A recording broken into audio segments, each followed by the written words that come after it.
Once again, ladies and gentlemen, we welcome you to the arena. The game is going to start in a delay. We will let you know when we have an approved start time. Again, we will start the game in a delay. We will not be starting on a scheduled 5:30 tip.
Ladies and gentlemen, once again, we will be starting, hopefully, momentarily. We will be starting in the leg. We will not be starting the schedule 5:30 tip. We will let you know when we will be tipping off.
Ladies and gentlemen, once again, we'll be starting the game momentarily. We're waiting for the other team to come out. They just got here. We will be starting the game momentarily. Thank you for your patience.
join and welcome to beautiful Suncoast Credit Union Arena and Crowder Roofing Court for tonight's contest between the visiting Elite Prep Fighting Foxes and your number 14 nationally ranked FSW Buccaneers.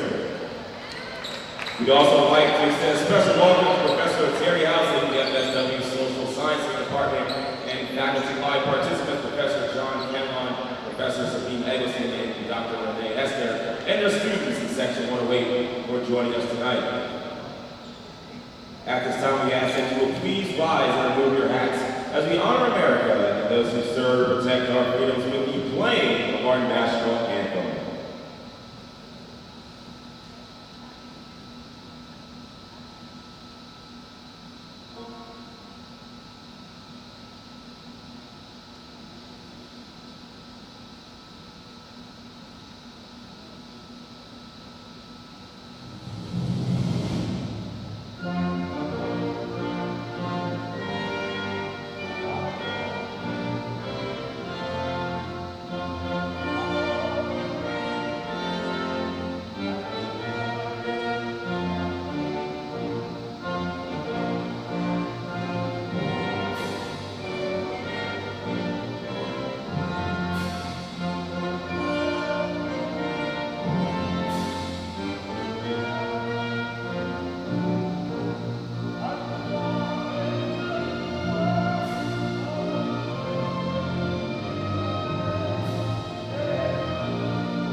And now the starting lineups for both teams first. The visiting team in black, the Elite Prep Fighting Foxes.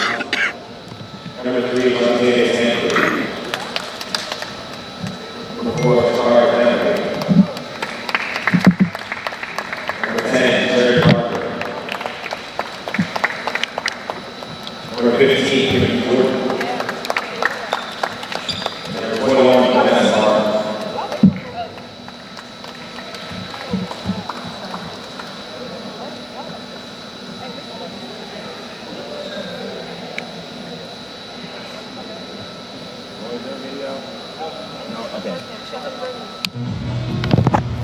And now, sorry for your FSW Buccaneers.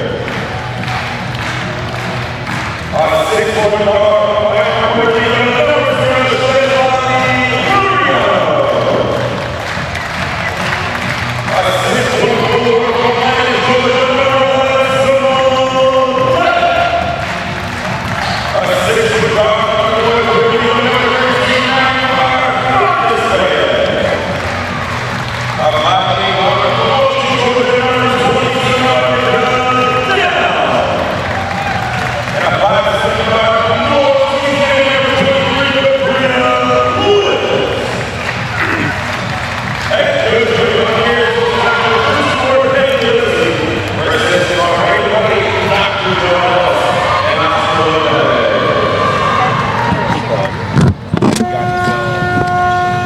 Good evening, ladies and gentlemen, and welcome live to Crowther Roofing Court here at the Suncoast Credit Union Arena for a basketball doubleheader here at FSW. Welcome in, I'm John Vitas.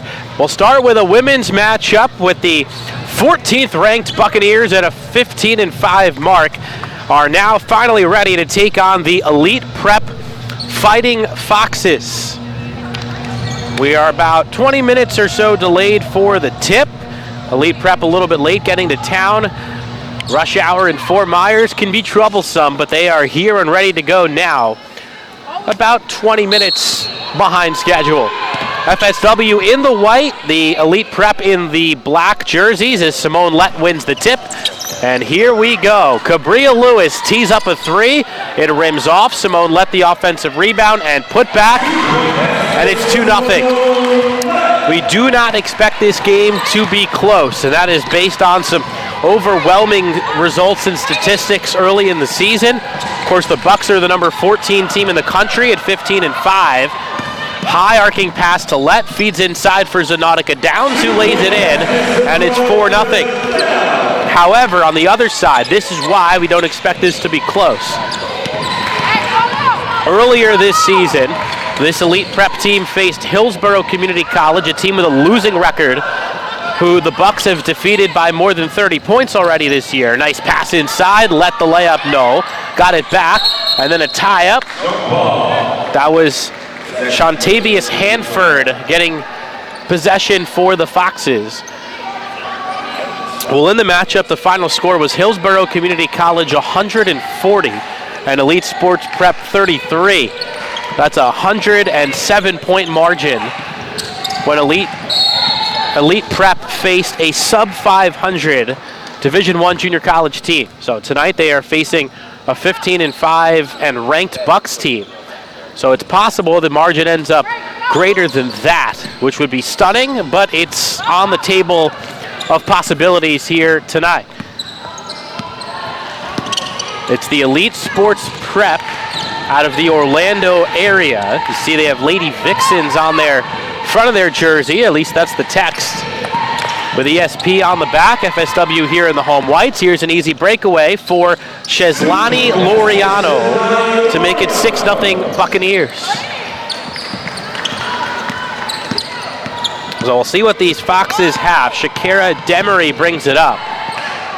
Demery slicing left and getting it to Charity Harper. Harper thought about a step back, and then it's knocked away by Downs, but she did bank it off of Shantavius Hanford, and it goes out of bounds to the Bucs. Couple of subs coming in for the Fighting Foxes. Beyonce Scriven is in. Open three for Neramar Vargas Reyes, tapped out by Loriano. Lewis will try one instead, and it's good. A 9-0 Buccaneer start. Jaden Jordan is also in for the Vixens. There she is, Jordan. Down the lane on Let, trying to draw contact, had it blocked. Then caught it and walked with it.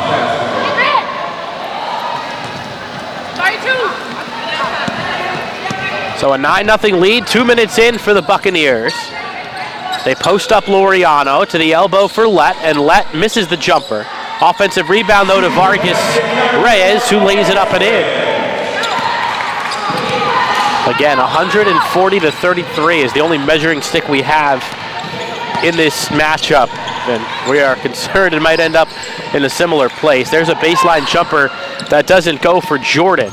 Loriano headed the other way. It's a 3-on-1. Lewis gives it up. Downs back to Lewis, and Lewis lays it in to make it 13-0.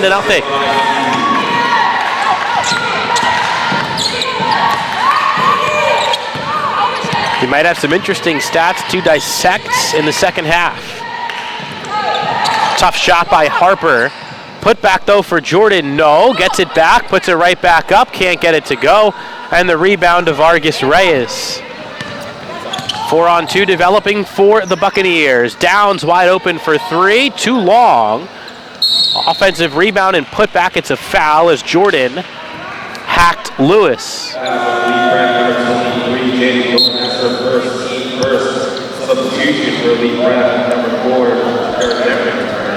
Demery back in, replacing Jordan, who was just whistled for the foul. Lewis misses the first free throw. Cabria at 22 minutes a game and 8 points per game. Freshman who has started 14 contests out of 21 this season. Bucs have played well of late. Got a nice win over Daytona State on Saturday. That game was tight throughout. Buccaneers pulled away in the fourth quarter, which is what they did in their first matchup against Daytona State. Virtually an even first three quarters, and then they pulled away. Downs with a high arcing pass to Vargas Reyes, who lays it up and in. And it is 16-0. In case you're wondering, this is the first meeting all time between these teams. And this is the first matchup of the season for FSW that does not come against the Division I junior college opponent. Vargas Reyes ahead of the pack, lays it in. They've played plenty of teams from outside the state of Florida, but they were still ranked as Division I JUCO teams. Of course, there's 3 divisions within JUCO. This is a prep school, so not an official junior college program, as the layup goes for number 2, Beyonce Scriven. And so Elite Prep is finally on the board. Nice drive by Simone Lett, and she scores plus a foul.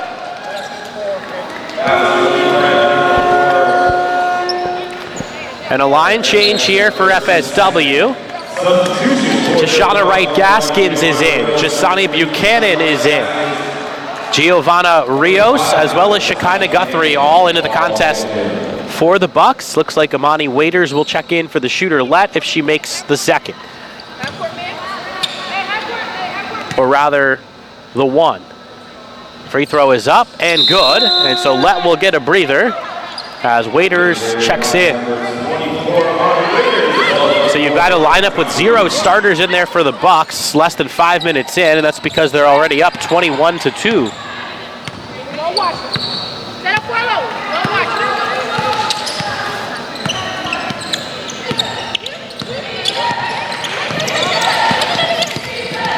Crossover dribble from Scriven. Lost it. Rios comes away with it. Giovanna Rios looking ahead, and that's going to be a double dribble. She tried to keep it away from Demery, who is closing in. And so a Bucs turnover there. Bucs have forced 21 turnovers per game this year. That's a huge number. Usually have a decided advantage in the turnover margin. And a nice floater which goes for Scriven. And now the other way, it's Guthrie. Guthrie lays it up and in transition.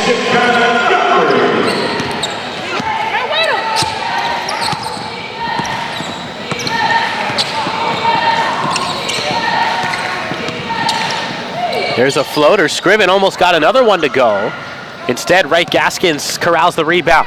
Guthrie ahead of the pack, passes it into Waiters, who floats it home. Amani Waiters on the board for FSW.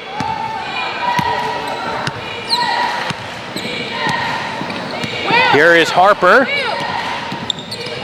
Able to drive by Guthrie, then kick. Shot is blocked by Wright-Gaskins on the attempt by Demery. Jaden Jordan returning for ESP, replacing Kimothy Jordan.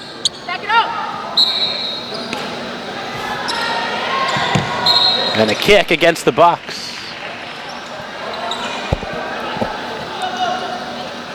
FSW's average scoring margin is plus 14.5. They average 79. They give up 64.5. It's going to be a much larger margin today. Already well over that number. Scriven with a lazy pass underneath for Jordan. Waiters tried to fit it through for Guthrie. Now they go to the floor for it. It's a 4-on-1. Waiters inside, spin move, and lays it up and in. Waiters able to will it over the front of the rim to make it 27-4.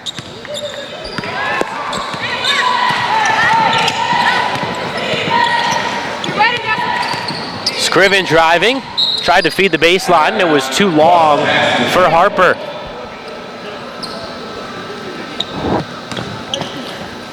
Well, we had a just slightly over 20-minute delay for this game. The good news for you folks waiting for our men's game later today is Buchanan tees a 3 and misses. Waiters underneath, goes up with it and is fouled. Well, the opponent for the men's game, the State College of Florida, is already here. They're nice and early, about 2 hours before game time.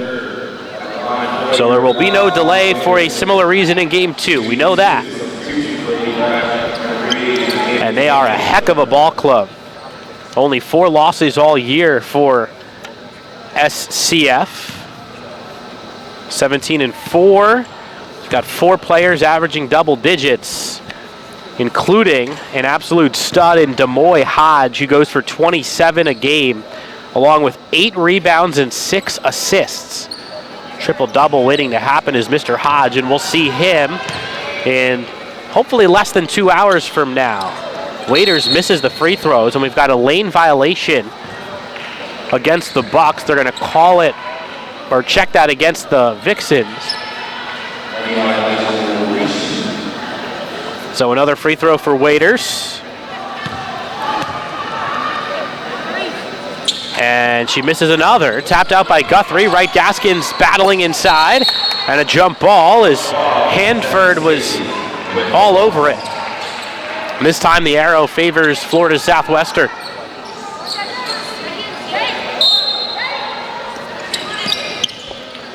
Rios to Buchanan in the corner for 3. She's fouled. Went down pretty hard as she was hit by Hanford.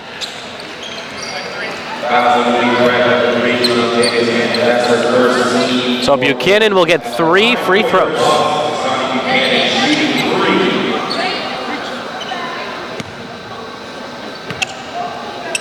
First one is up and no good. Oh, there's a weakness early on. Bucs missing free throws. They shoot it at 65% for the year, which is lower than they would like. The opponent shoots it at 69%, so 4 points better. For a team that's ranked number 14, you'd like to outshoot your opponent from the line.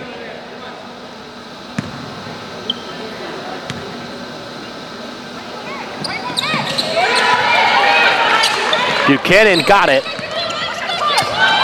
Here come the Foxes. Harper is absolutely smothered by Wright Gaskins. Rios, though, is trapped. Able to get it to Wright Gaskins, who is fouled. It's a reach in on Vanessa Martin.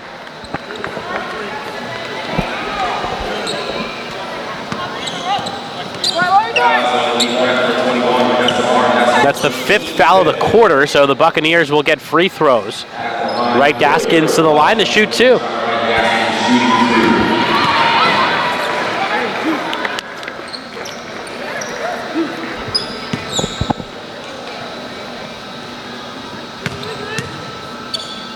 The first one is up, and it rattles home.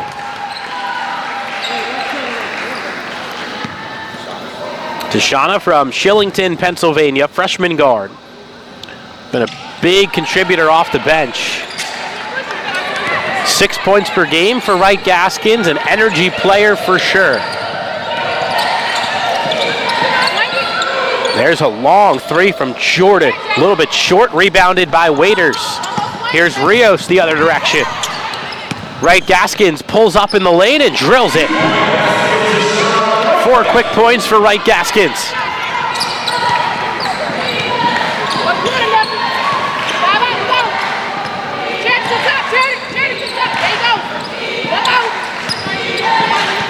Here's Charity Harper, swings it right for Scriven. Scriven tried to drive, changes direction now. Lost it in the lane, got it to a teammate though in Jordan, and she is smothered by Wright Gaskins. Waiters ahead of the pack on an easy lay-in. Now you wonder what Coach Ward Cangelosi is going to do for the Bucs. Do you give the starters more playing time? Is there any reason to risk any injury in this game as Jaden Jordan misses a long 2? Rios drives inside, no whistle. Waiters went up with it, couldn't get it to go. Waiters goes up again and scores. 8 points already for Amani Waiters, the Bradenton native. That'd be a serious question the Bucs are asking themselves right now. You're up 33. Any reason at all to bring any starters back in? Do we stick with this 5 plus whoever else is left on the bench? Long 3 from Martin, short. Rebounded well by Buchanan. Wright Gaskins with a 4-on-2. Left-handed layup is good. And the Bucs are going to bring in some of the starters. They've got a fresh line change of 5 players ready to check in. Looks like a couple starters mixed in there. Jordan is swatted by Buchanan. And then Wright Gaskins goes down hard. Guthrie still fighting for the ball and wins it. Buchanan in the corner feeds Wright Gaskins for an easy lay-in, and it's 41-4.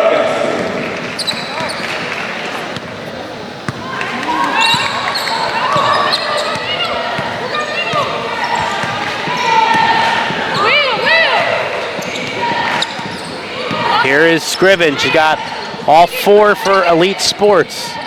Long 3, too far. Rebounded by Scriven.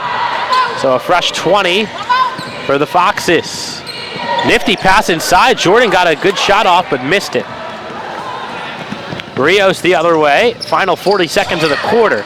Buchanan slicing inside, no. Guthrie the putback couldn't get it. And then is fouled on the way up with 31 seconds left.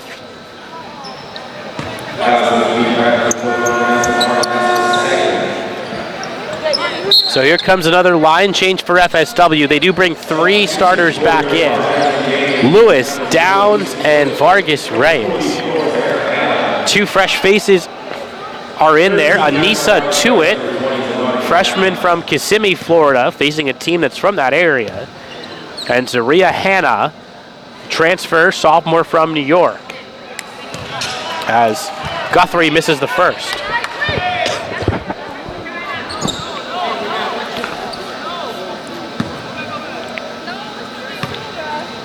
The sophomore's second is good.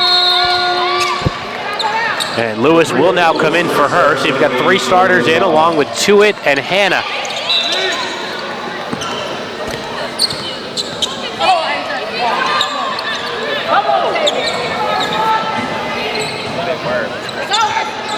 Scriven preparing for a comeback here by letting the ball roll all the way down the court. Shot clock is off, so there was no reason to do that. Gets it inside. They kick for Jordan for 3, back iron, and Hanna with the rebound. Lead pass up ahead to Downs, who lays it up and in. Just a matter of some of the stars getting their numbers up. This is going to drop some point totals, point averages for the season. That's 4 now for Downs, who averages 17, and then a turnover. Scriven threw it away, had no idea the buzzer was about to sound. Well, it's a lopsided first quarter, to say the least. Bucs up 44-4. We'll be right back. What are you waiting for? Join the next state for a fantastic future. Find out more at SuncoastCreditUnion.com. Fan season tickets are on sale for the rest of the 2019-2020 season. To purchase or renew season tickets, stop by the box office in the front of the arena tonight as part of Season Ticket Holder Appreciation Night. We also invite all season ticket holders to grab a bite to eat and a drink in the hospitality suite between the men and women's games. And don't forget to stop by the concession stand and grab your buck combo, where you get a hot dog, chips, and a Pepsi bottle. Forget this, just $6. Stop by the concession stand.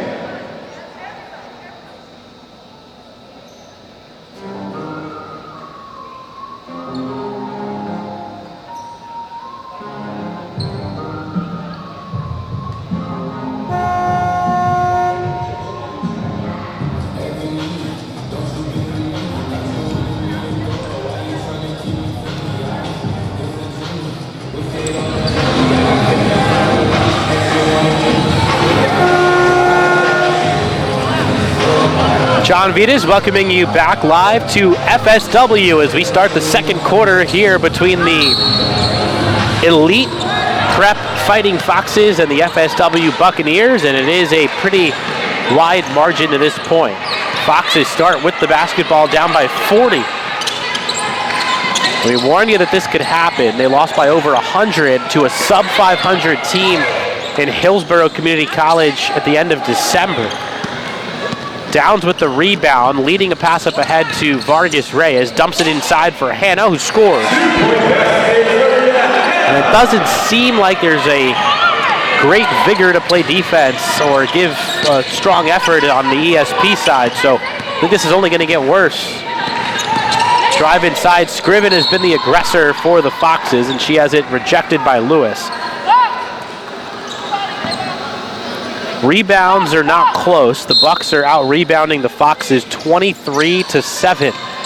course, not as lopsided as the score, but when you have a rebounding margin of plus 16 through one quarter, that's a little troublesome. Downs with an easy layup.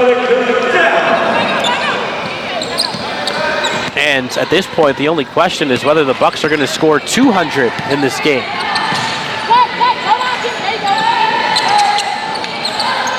And Lewis pokes it away. It'll be Vixen's ball. As Hanford returns.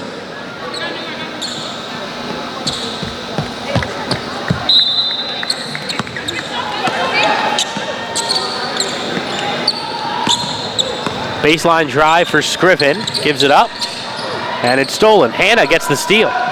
Lewis up ahead, nobody back for the Foxes. They drop it off to Tuitt, who lays it in.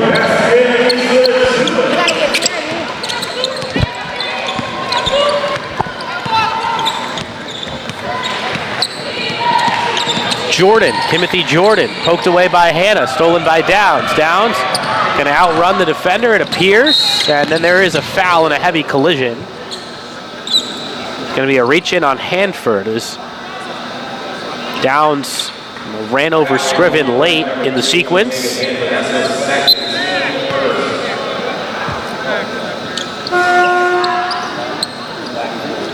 Harper comes back in for Elite.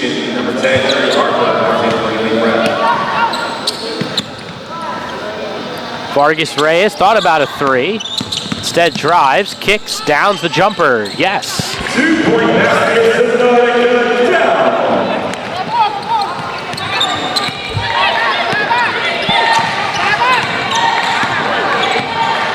Well, this Elite sports team has played a lot of Division I junior colleges this year, trying to challenge themselves. And talking to some of the folks around the state earlier as to why they schedule those games as Lewis lays it in. It's believed that a lot of people thought they were going to be better than they ended up being, and that they got some good recommendations from other coaches around junior college basketball, and so they somehow were able to get all of these good programs on their schedule. Might be regretting that now as they play a lot of games similar to this. Baseline jumper rattles out for Hanford. Lewis gives it up. Downs for three. Count it. So Downs into double digits with 11. I'll see just how many players the Bucs can get into double digits. That's their first one. But I would expect that number to reach 6, 7, maybe 8 players into double figures by the end of the night.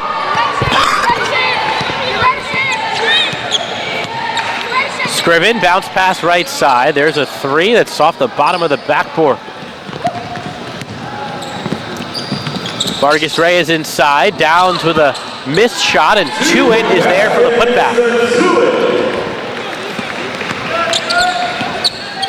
Well, we mentioned that some of the players that play larger minutes might see their points per game average go down in a game like this. But some of the other players are going to see their points per game go up. Players that normally only get in for a few minutes here and there.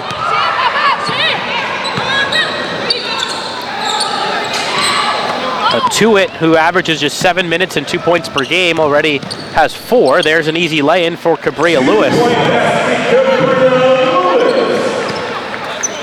And now the Foxes will take a timeout as they have fallen behind 61-4. So we'll take a quick break with them. You're watching FSW basketball. Fans, don't forget to stop by the marketing table on the second level where you can grab a free game program, box schedule, and team poster schedule to support your 2019-2020 Bucs basketball team. For the latest news with FSW Athletics, go to FSWBucs.com or stay connected to the Bucs on social media. Follow the Buccaneers on Twitter, Facebook, and Instagram at FSW Bucs. Special shout out goes to tonight's title game sponsor, Suncoast Credit Union, providing tonight's towels given away at the arena entrance. And thank you to our friends over at Domino's Enterprise, the Express Media Group, Castello's, and Touchability.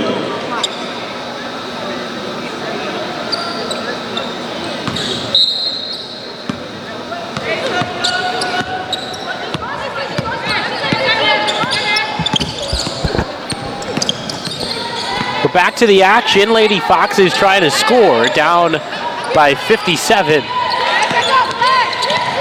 Drive for Harper, had it stolen. Guthrie up ahead to Laureano, who lays it up and in. Again, Laureano, who's at the top of the scale in points per game at 16, trying to get some numbers up on the board before she is benched for the day. She come down, get wide. She come down, get wide.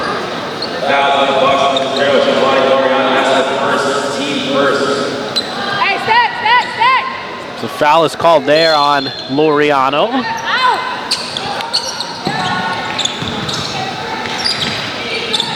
Ball in the corner, thrown away. It is a 5-on-0 fast break. Missed layup. Rios puts it up and in. Fox is just trying to get back down the court so they can inbound.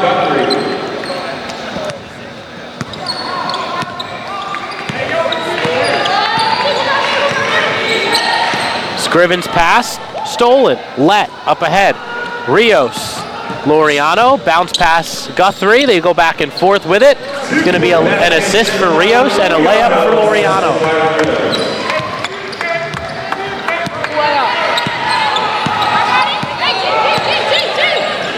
Lob to the corner.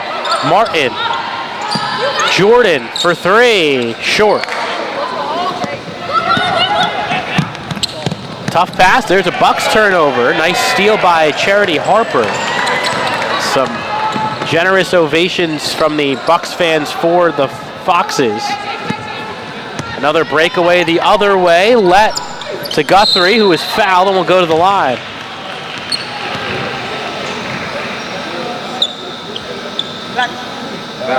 Any stoppage of the clock seems a little unnecessary, but a foul is a foul, and Guthrie will get her 2 free throws.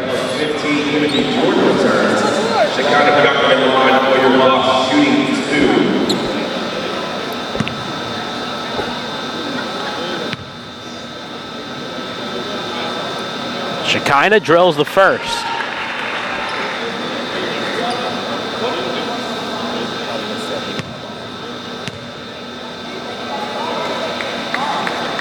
And the second spins off, tapped out of bounds by Let. It'll be ESP ball.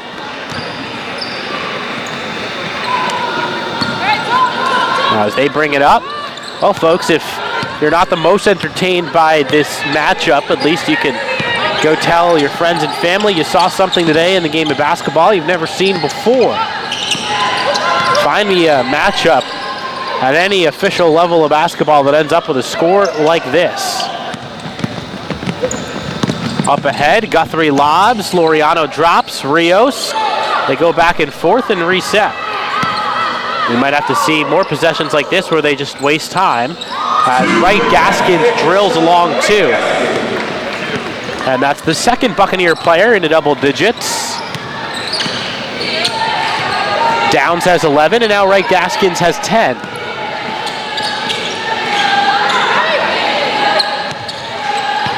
Bucs men's team in the house watching this, along with SCF, 2 outstanding JUCO teams coming up next later on tonight.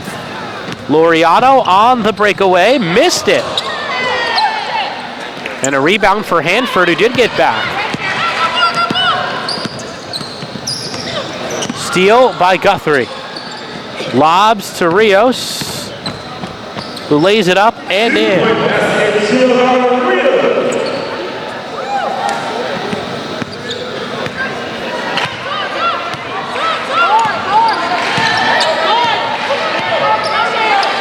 Again, where would you put the Bucs over under for the game here? Might be close, should be closer to 200 than 100. They might close in on 90 or so before the half. As Shakira Demery returns for the Vixens, replacing Jordan.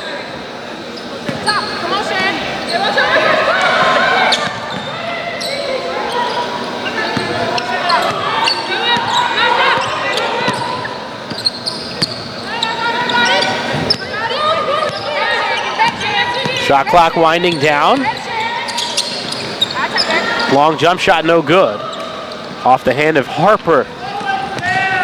Bucs leading the charge the other way. And Wright Gaskins is able to lay it in with some momentum.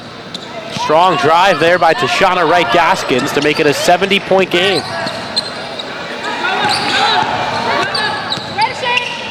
Scriven almost got it to go. Rio slows it down, which the Bucs will probably do more often than not the rest of the way.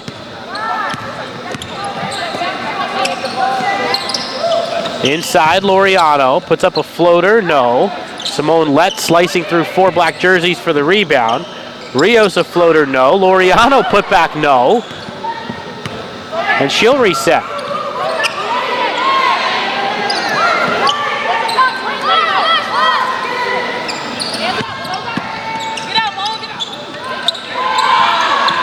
Laureano to a cutting Guthrie, couldn't get the layup to go, and the Foxes get a stop.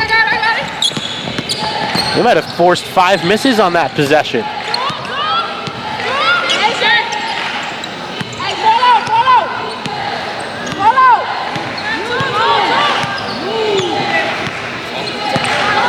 A minute 15 to go in the second quarter.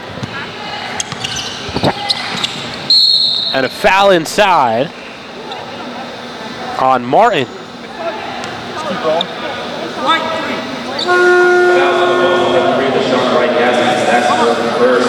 Wright Gaskins charged with a foul as Hannah and Tuitt come back in.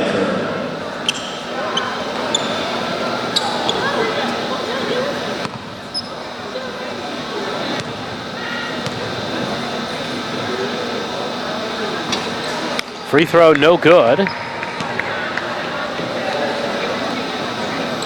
For Vanessa Martin. The second one is good. So the Foxes have 5 as the Bucs walk it up. Rios.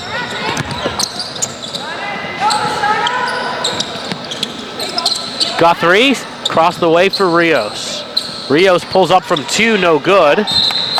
And it's tapped out by Harper, so the Bucs will get it back with 54.9 to go in the half.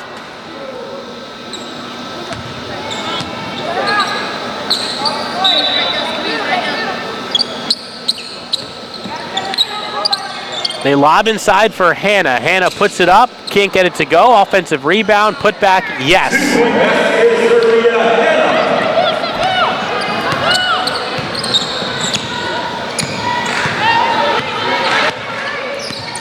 Final 40 seconds of the half.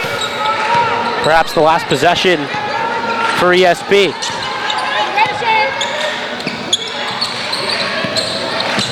Drive inside, blocked. Here come the Bucs.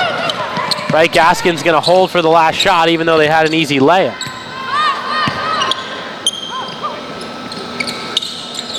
They dumped it inside for Guthrie who lost it, taken away by Scriven. And then a steal by Tuitt.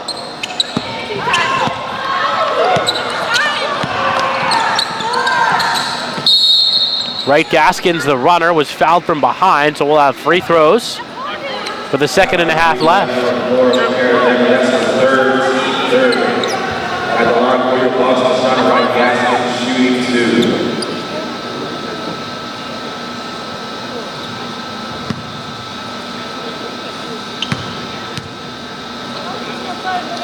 Tashana's first is short.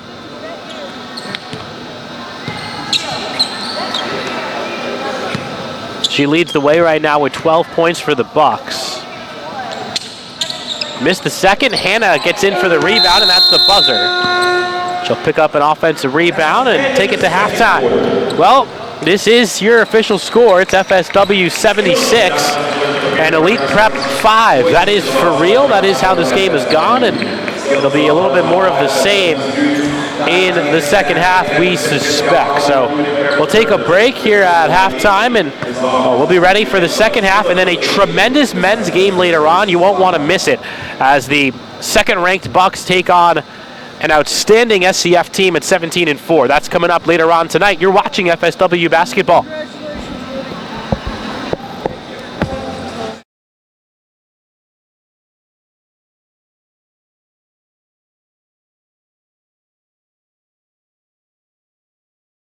Planning, cooking, cleaning? Not tonight. Not this mom or dad. Tonight is pizza night at your hometown family pizzeria, Il Primo Pizza and Wings. Family owned and operated for over 30 years, we always have and always will serve fresh toppings, fresh dough, fresh wings. Fresh, fresh, fresh. Friendly service and a family atmosphere at a price that doesn't break the bank. Call ahead or order online on our website. Find out today why we are Southwest Florida's choice for a family night out. Just like your coach can help you with your three-point shot, Suncoast Credit Union can help you with your personal finances. Our accounts and money management tools are like the perfect playbook to keep you on top of your money game. With over 20 branches near all 4 FSW campuses, we're always close by, ready to help when you need us, like the perfect assist. So visit us when you're ready to make that game-winning shot with your finances. Suncoast Credit Union, proud partner of Florida Southwestern State College. Go Bucs! We say hello. We say goodbye. We plan our weekend and our future. We look closely. We see a different point of view.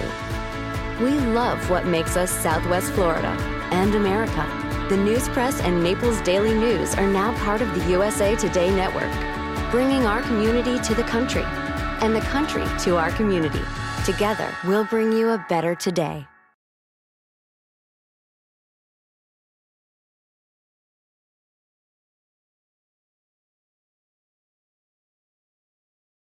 Brought to you by El Primo Pizza and Wings. Tonight's contestant from the FSW.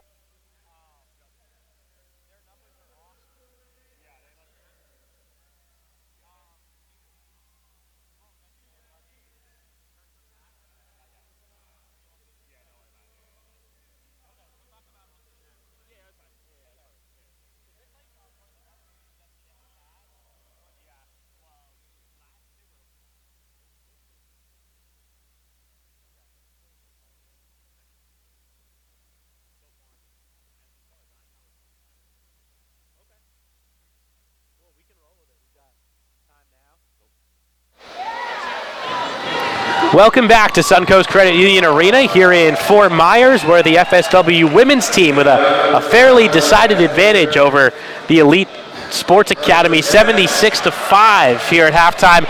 We'll have a much more competitive game for you in about an hour as the FSW men, ranks number 2 in the nation, take on the State College of Florida, one of their rivals from down here on the southwest coast. And to preview the matchup, we're here with assistant coach Nick Lackey. And Nick, thanks for joining us first of all. No problem. Thanks for having me. So this is going to be a great matchup, one of the tougher tests you guys have had all season. Yep. This is a team that's in your division, so it counts for a ton in terms of postseason standing. For sure. First of all, they've got a guy named Demoy Hodge who goes for 27 a game. Yep. You've scouted him. What stands out about his game? Because he's got 8 rebounds and 6 assists per game as well. Yeah, his numbers are really good. He's a good all-around player. They really utilize him a lot. He probably gets about 40% of their offense. He touches the ball a lot. He's a third-leading scorer in junior college right now across the entire nation.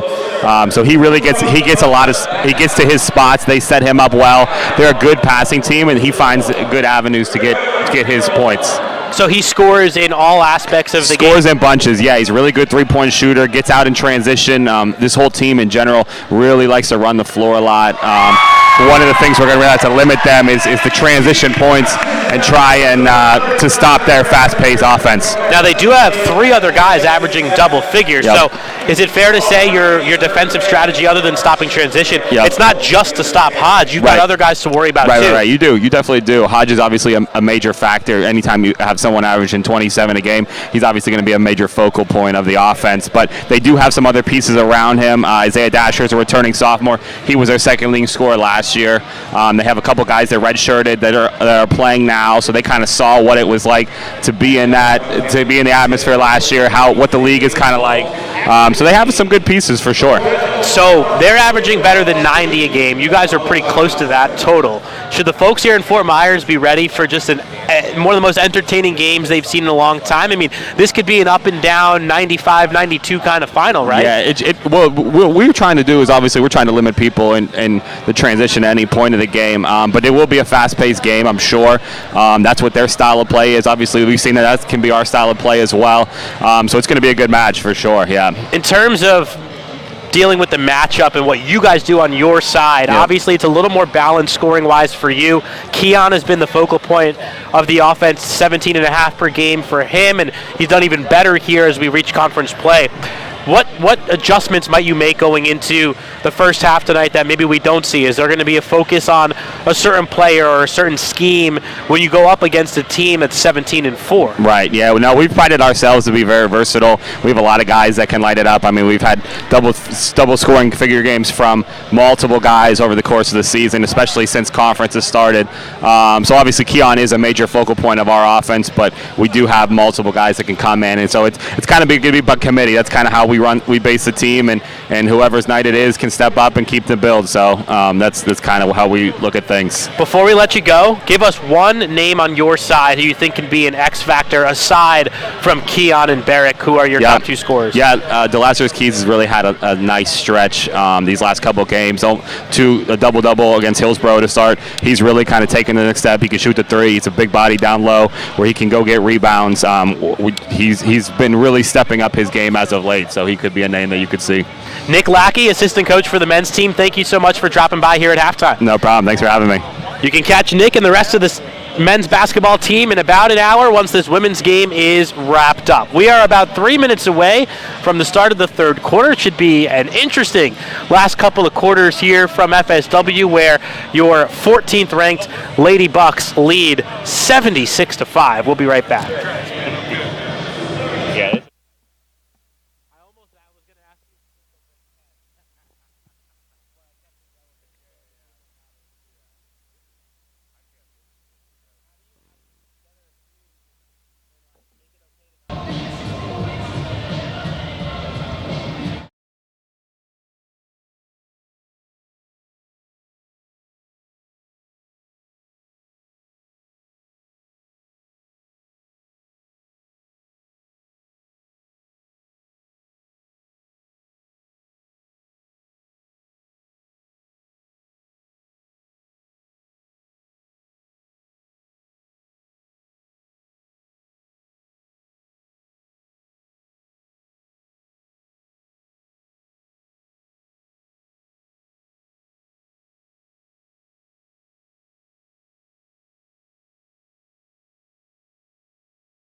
John Vitas bringing you back live to Fort Myers. We are ready for the third quarter in what has been a lopsided game, to say the least. Bear with us. This is going to be an interesting 20 minutes of basketball. The Bucs go with their starting 5 here to start the third. We don't expect to see them for very long. We were handed the halftime stats. Certainly interesting. We'll give you some of the numbers just for your sheer entertainment as we get ready for this outstanding men's game, as Simone Lett makes a tough shot. You heard Nick talk in such glowing terms about the matchup at halftime. It's going to be great. I mean, SCF is 17-4. Bucs have not been tested all that much, especially of late. They only have one loss. They're 19-1. It's going to be a great game, and it's going to be getting underway in about an hour. Scheduled for 7:30. We might be done here by about 7:15, so a chance to start on time for the men's game, despite this game being 20 minutes delayed due to travel issues. And there's a shot clock violation. Just to give you the comparisons on these two women's teams. Rebounding in the first half. Of course, the score was 76-5. Rebounding 41-12 in favor of FSW. Turnovers 18-3. Bucs did a great job taking care of the basketball. As Downs hooks around the screen, lobs a pass for Vargas Reyes inside. Let the turnaround 8-footer is good. Simone Lett's got the first 2 buckets of half number 2. Bucs got 3 players into double digits at halftime. Lett now has 9. It was Wright Gaskins with 12, Downs with 11, and Cabria Lewis totaling 10. There's a strip by Downs, and it's going to be turned over to ESP.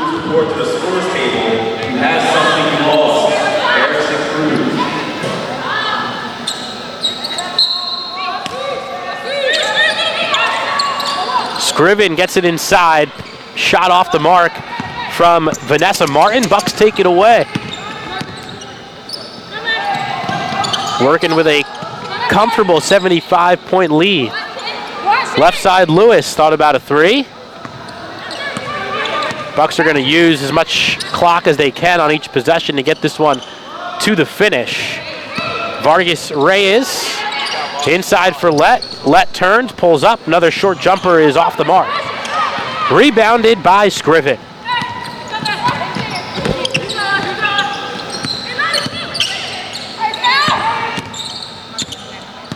Harper gives it up to Scriven. I believe a Vixen is a Lady Fox, so you see Lady Vixens on the jersey. There's a nice jumper from Vanessa Martin to get him to 7. But Fighting Fox is the official mascot for the Elite Sports Prep.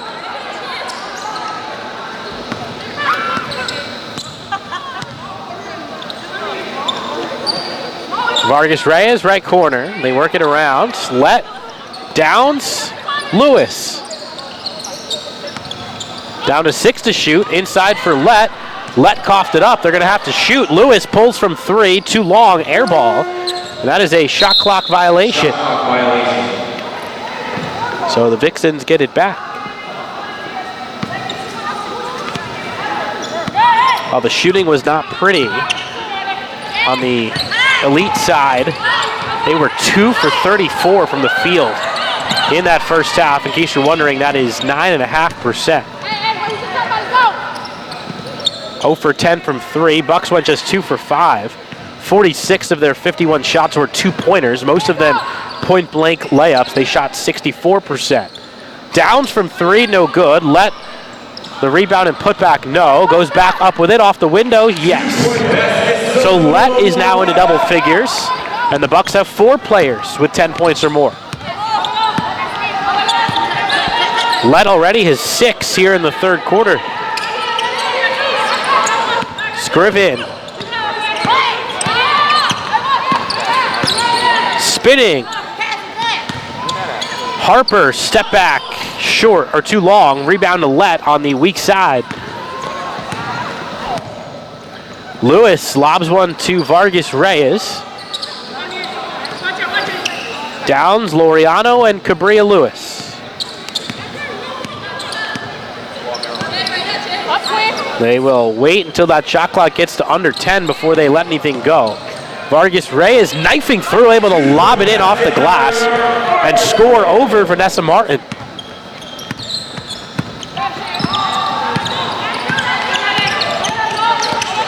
Bucs up 77.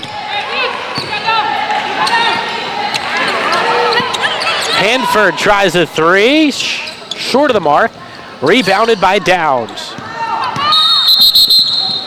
And they will stop the game to get the subs in. Line change for FSW. They want to get all the starters out, and that will likely be it for the starters. 3 of the 5 do get to double digits. 11 for Lett, 11 for Downs, and 10 for Lewis. And so now we get to see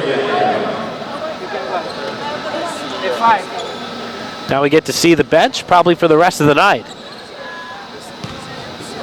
Okay, thank you. It is now Rios, Tuitt, Wright Gaskins, Buchanan, and Hanna. Wright Gaskins, right wing. Rios gives it to Wright Gaskins. Bounce pass inside. Wright Gaskins, free throw jumper, no. Rebounded by Scriven. Here come the Foxes. Inside and rejected by Wright Gaskins. That was Demery trying to lay it in.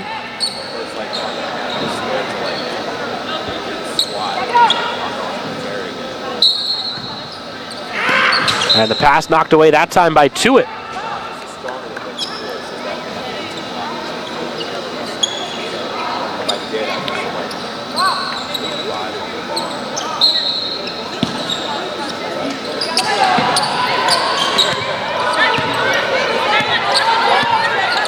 What can the Foxes come up with here? Trying to get into double digits. A rejection and a foul. It's going to be on Hanna. That'll put Hanford at the line to shoot a pair. Pass to the Fox number 44 is Araya Hanna. That's her first, team first. At the line, Shantae Hanford shooting 2. Next couple of matchups for this women's program will be a lot tougher. They've got to face a ranked team in the next matchup. They go to Melbourne to take on Eastern Florida State. They're top 25 right now, before staying on the road next Wednesday to take on St. Petersburg College. So back-to-back road matchups, one against a division foe and one against a top 25 nationally ranked team. Rios racing ahead. Feeds Wright Gaskins right wing. They'll reset and burn some clock. Rios a ball fake.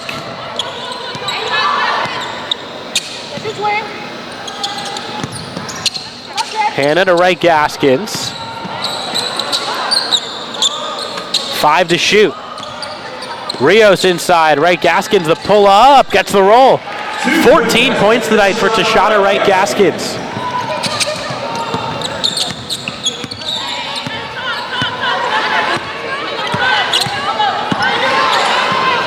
FSW right now actually with 3 matchups against Eastern Florida State over the final month plus of the season. And other than 2 other games, all division matchups the rest of the way. It'll be 4 more games in January and then 5 in February. Finishing up on the road on the 22nd of February.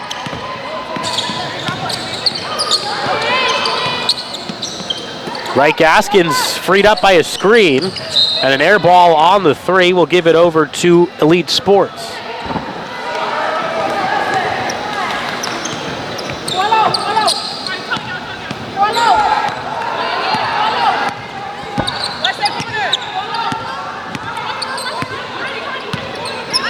Scriven using the screen. She's got 4 of their 7. Left side, that's going to be way short as Hanna collects the rebound and then gets fouled.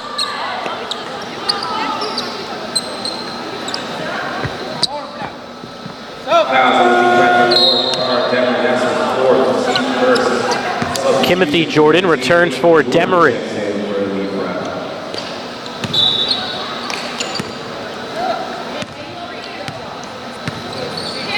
Bucs trying to get that margin over 80.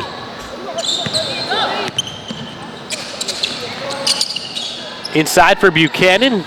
Easy pull up, no. Hannah the rebound. Hannah battling.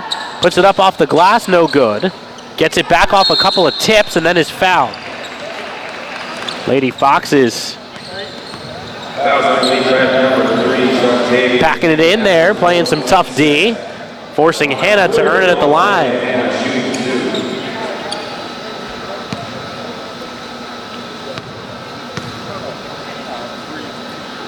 First one rattles out.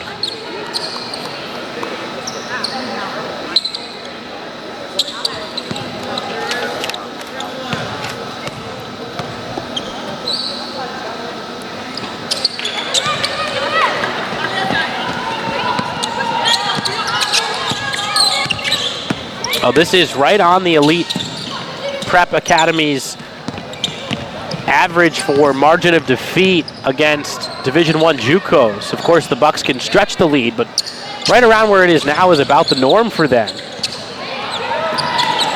Good defense there from Jordan, and a foul eventually called. Well, they've challenged themselves Elite Prep. They've played St. Petersburg College, Santa Fe, Eastern Florida, Hillsborough, Indian River, and FSCJ. So that is a total of 6 other D1 opponents, not including this game. And the average margin of defeat in those 6 games as Wright Gaskins drills the Jet. Average margin 107-31. So they've lost these games by an average of 76 points, which has to be hard to stomach over the course of a full year. And right now that margin is up to 82, so a little greater than those other margins. Long rebound to Jordan. Jump shot is up and too long from Harper. And nobody getting back. Rios will show some mercy.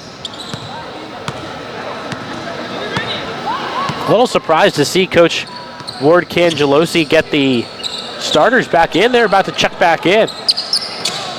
Buchanan might have had it tipped. They're going to give it to the Foxes. She came up short on the 3. So they say no tip.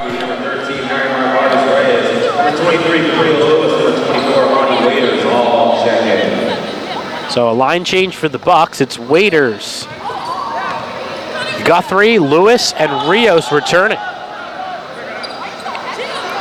Final minute of the third. Scriven trying to save some time for a comeback. Gets it to the corner. 3 is rejected by Wright Gaskins.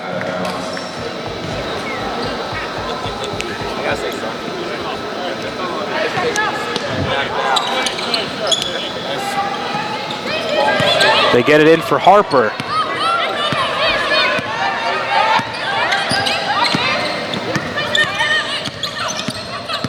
Well, in this game, it's only going to be the Bucs to get to 90 points. They might do it here before the end of the third.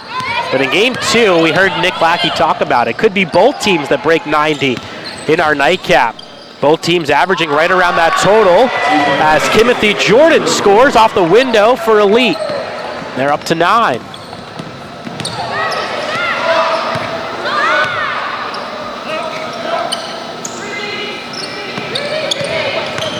Lewis drives baseline, lays it up with the left hand, no. Waiters trying to track down the rebound. It's kicked out by her, apparently. And so Elite will have the final possession with 8 seconds to go in the third.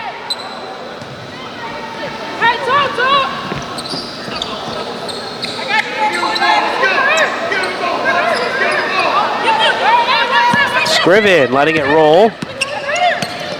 Pass deflected away. Rios racing to the rim before the buzzer is going to dribble out the clock. So sportsmanship there from the Bucs as they take an 80-point lead into the fourth quarter when we come back. At the end of 3, it's 89-9. Again, we've got a great men's matchup coming up at 7:30, two of the top teams in the state a little bit later on. You're watching FSW basketball. Mastellos, and a touch of Italy for being proud supporters of FSW athletics. Check out the Metro Diner, where they are known for warm welcome service, familiar faces, and award-winning food. Metro Diner is a go-to eatery for locals, visitors, and those just passing through town. You can enjoy Metro from the comfort of your own home by using Uber Eats. And Skills, the Southwest Wood premier breakfast and lunch choice, and is also a proud supporter of FSW.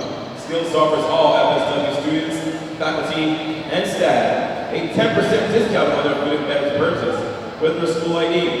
This offer is exclusively available at the Skills location in the Cypress Trace Plaza.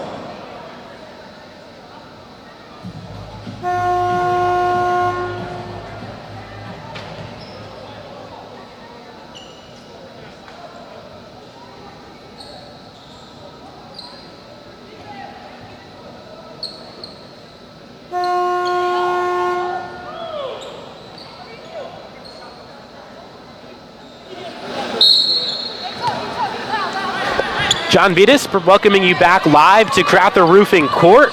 Final quarter of this matchup, which right now is 89-9. Was a much more competitive third quarter. FSW only outscored them 13-4.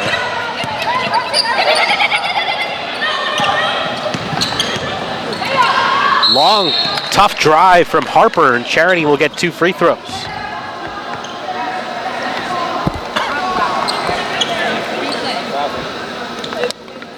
Fouls on the Bucs for 24, Monty Waiters as first, team first.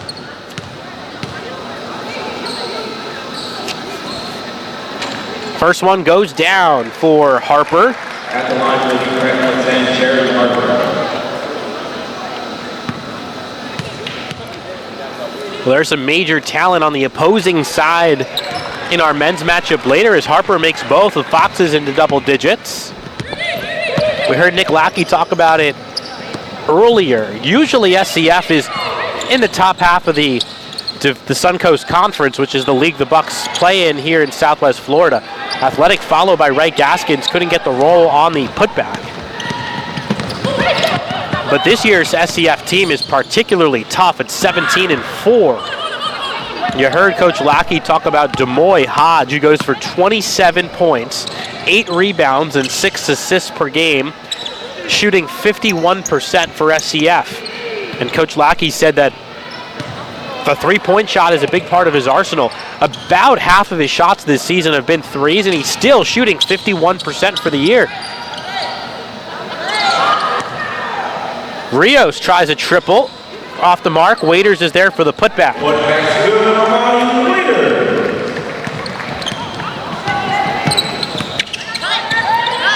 So Waiters becomes the 5th Buck into double digits.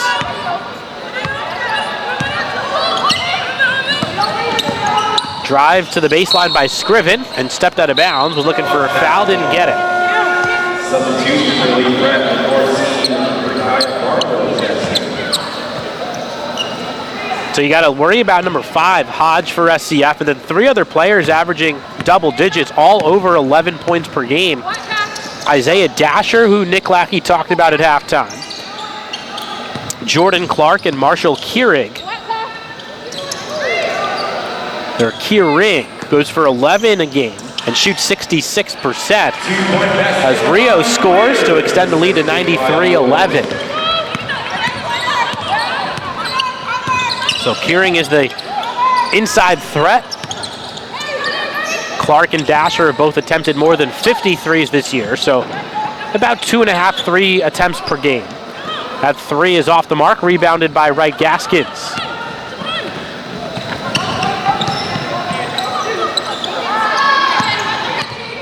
Lewis drives the lane, lobs for Waiters. Waiters has it taken away, and then a traveling call is made on Vanessa Martin. Buchanan returning for the Buccaneers. And Hanford in for elite prep.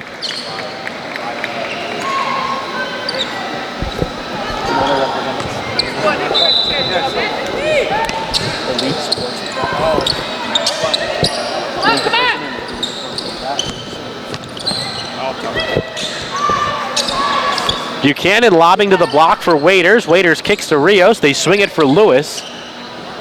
Lewis kindly waiting to shoot. Gets it to Buchanan. Buchanan inside for Waiters. Waiters the spin move, missed the shot.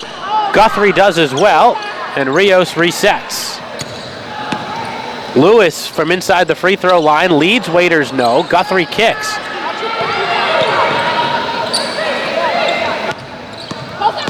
Lewis inside, kicks to Buchanan. Long two, short. Offensive rebound, Guthrie. 6.5 to go here in the fourth. Buchanan inside, Waiters off the window, short. And the rebound to the floor. Waiters goes to retrieve it and lobs to Buchanan. The possession continues as Guthrie drains the jump shot. They finally get a shot to go on a long possession.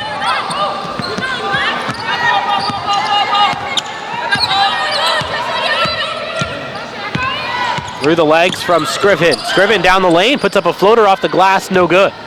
And the ball leads the Bucs the other way with numbers, and they'll slow it down.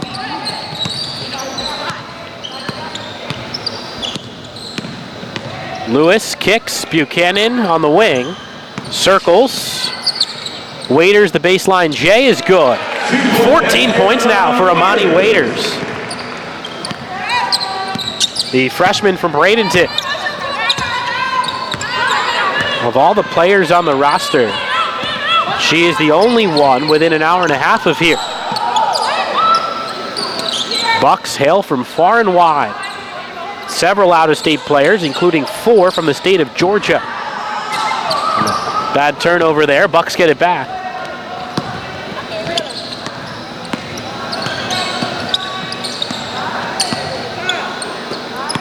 Rios, the C's part, finds Guthrie instead. No good. Rios the putback. Yes.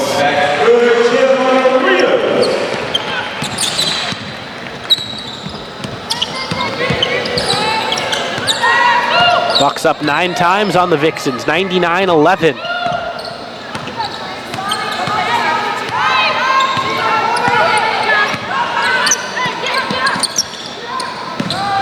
Scriven's pass deflected out of bounds off Waiters. They'll keep it with ESP. With Martin coming back in.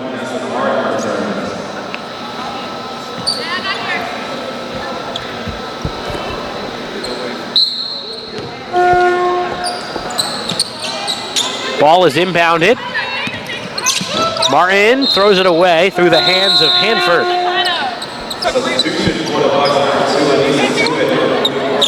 Tuitt and Hannah return for the Buccaneers, replacing Guthrie and Lewis. Final 4.5 here in Fort Myers. We'll have a terrific men's matchup at 7:30. Rios to the wing. Buchanan inside for Hannah. Now Tuitt, Rios all alone. And a 3-second call on Waiters.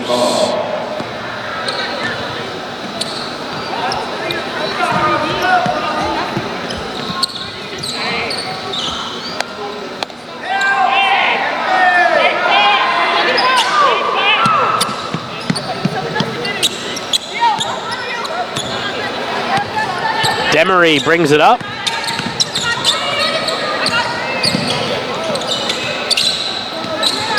Harassed by Tuitt. Great defense in the corner. Picked up her dribble. Got the pass to a teammate in Martin. Martin down the lane. Had it denied. Rios leading Anissa Tuitt. And they will slow it down. Although Waiters is all alone underneath, and she scores to get the Bucs over 100 for the afternoon into early evening.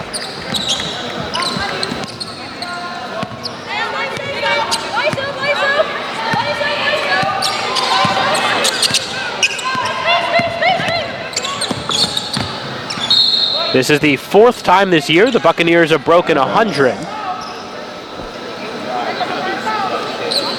Scored 100 on Hillsborough just a couple weeks ago on January 8th. Got exactly 100 against Miami-Dade on December 14th. There's a steal from Rios, who gave it up. Here comes a layup for Hanford, who converts.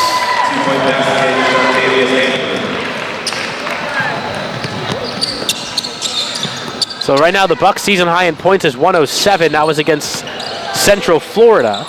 Hannah inside scores to make it 103-13. Now a 90-point margin in favor of the Buccaneers.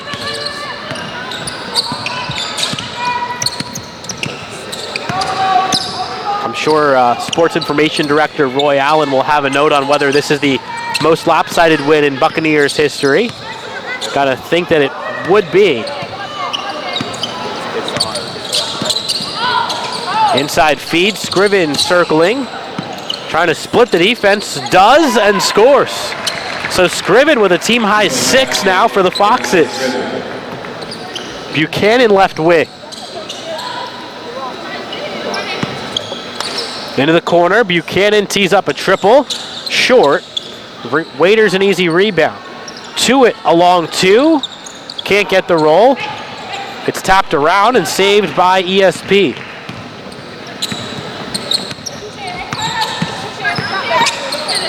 Hanford a triple, short. Hannah the board.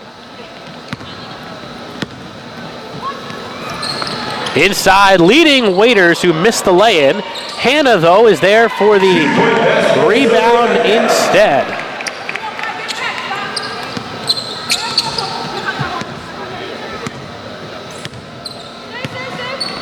So Elite Prep walks it up here in the final minutes, with the Buccaneers nursing a 90-point lead. The corner 3 off the back iron, rebounded by Rios.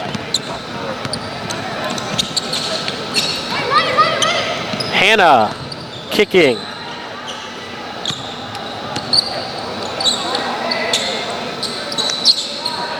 Who's gonna shoot? It'll be Buchanan with the floater, missed it. Hannah gets it back. Rios to it. To it along 2, no good. Rios another rebound. And an easy bucket for Rios, who now has 8. Last minute of play in the 4th quarter.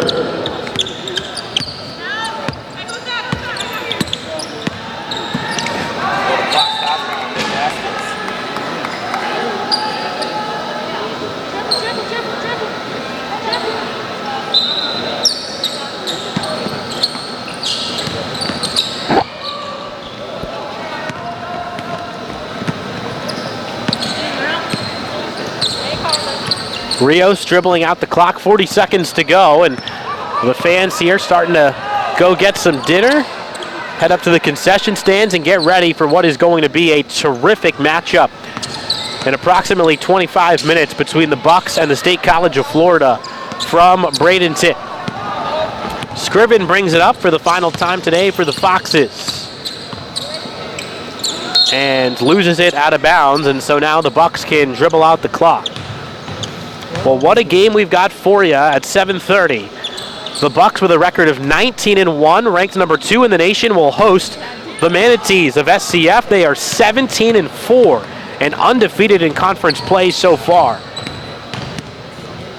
Giovanna Rios puts the finishing touches on a lopsided and forgettable matchup here this evening. This game was 20 minutes delayed, but it finishes right on time, as it was over in less than an hour and a half. And it's going to be a lopsided 92-point win today for FSW. 107-15 is the final score from FSW. The FSW women's team improves to 16-5 and will face a ranked Eastern Florida State team in their next matchup. Hey, thank you for hanging in there, guys. Thank you for hanging in there. We'll take a break. The men's team's going to come out to begin their warm-up regimen.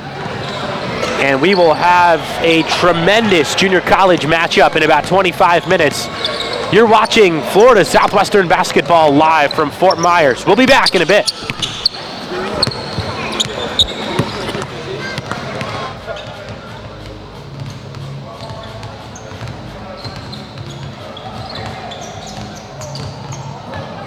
I'm hoping that the guys are much better.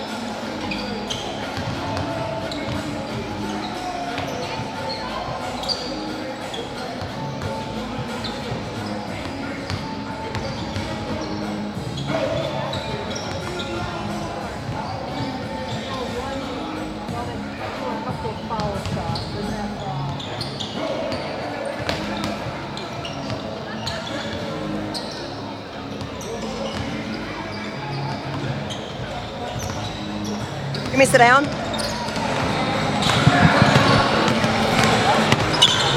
Welcome back to Fort Myers as we get you ready for the men's matchup between SCF and FSW. The women's team wrapping up a pretty lopsided win, a 92-point victory, 107-15, and we're joined with the head coach of the women's team, Dr. Ward Cangelosi. And first of all, that's not how most games go. No. New challenges for a head coach in a matchup like that. It looked like you were telling your girls to let the shot clock run a little bit throughout that second half. How do you manage a game like that? Well, it is so hard when all they hear from time upon arrival at FSW is go, go, go, and, you know, score quick, score fast. So it's really hard for them to all of a sudden we say, whoa, and we probably played more zone tonight than I've probably played in my career. So it's really harder than one would think because they're just not used to doing that. So it was a little bit of an adjustment, a little bit of frustration, I think, on some of the girls' parts. But overall, we were able in the second half to execute, work on some of our offensive sets just a little bit. Work on getting a lot of people playing time. That's always so important, is to get players out there on the floor. So even in a game like this, it gives players a chance to just play, number one, play. Yeah, every player that got in tonight played at least 13 minutes. You out-rebounded them 71-25, so that has to be a plus as well. Obviously, you out-efforted them and then some in that game. But moving forward, you've got a ranked opponent coming up next and then some other tough Suncoast Conference games as well. Final month of the season, what changes preparation-wise for you and this team to get yourself peaking at the right time as February approaches? Well, you're exactly right. We go on the road to Eastern Florida on Saturday, a very well-coached team. They shoot the ball extremely well. So obviously on the road, you have to, play pretty well. So again, I felt like we'd been playing pretty good the last few games. So we just want to get back on track with that and practice tomorrow. Focus on what we've got to do. Definitely got to work on communicating on defense, containing them. They do a really nice job of their sets and communicate a little bit more than we did tonight and talk. But, we just got to keep working hard. Everybody's got to compete. We've got to play extremely hard. We've got we got to dominate the boards. We've just got to, in the month of February, you got to start playing your best basketball. Dr. Christy Ward Cangelosi, thank you so much for the time and good luck this weekend. Thank you. There you have it, the head coach of the women's team who improves to 16-5 here today. Their only game against a non-JUCO D1 this season, and it was a 107-15 final. Clock is under 20 minutes. We've got 18 minutes till the tip of this tremendous men's game between SCF and your second-ranked Buccaneers of FSW. Don't go anywhere. We've got a great matchup coming up soon.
FSW Athletics, we welcome you to beautiful Suncoast Credit Union Arena and Crowther Roofing Court for tonight's contest between the State College of Florida Manatees and your second nationally ranked FSW Buccaneers.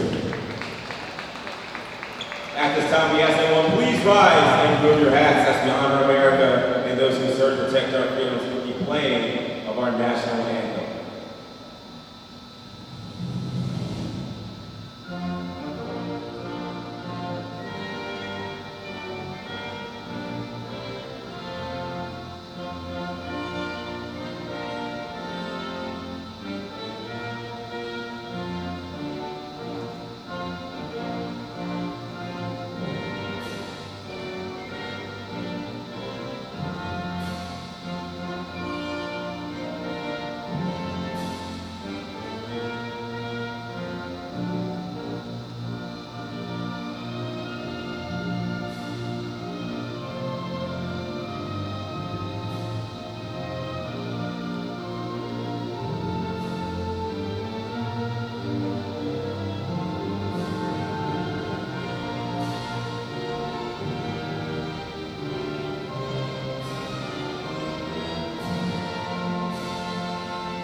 And now, the starting lineups for both teams. First, for the visiting team in blue, the Manatees of State College of Florida. At guard, number 0, Isaiah Dasher. At guard, number 2, Calvin McCutcheon. At guard, number 5, Denoy Otten. At guard, number 13, Jordan Clark. At 4, number 22, Marshall Kira. Head coach for the Manatees is Tom Hart, assisted by Bob Beckman and Lenny Andrews, Ace Whitaker, and Bill.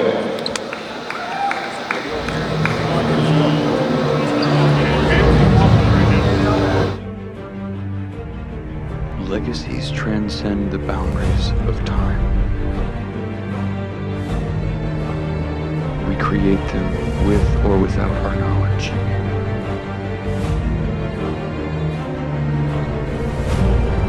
Our words, our deeds, all pieced together, will form the history we leave behind. What will your name leave behind? The choice is yours. What will be your legacy?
Gentlemen, and welcome courtside to the Suncoast Credit Union Arena here in Fort Myers, Florida, for what is sure to be one of the best matchups of the season here in junior college basketball.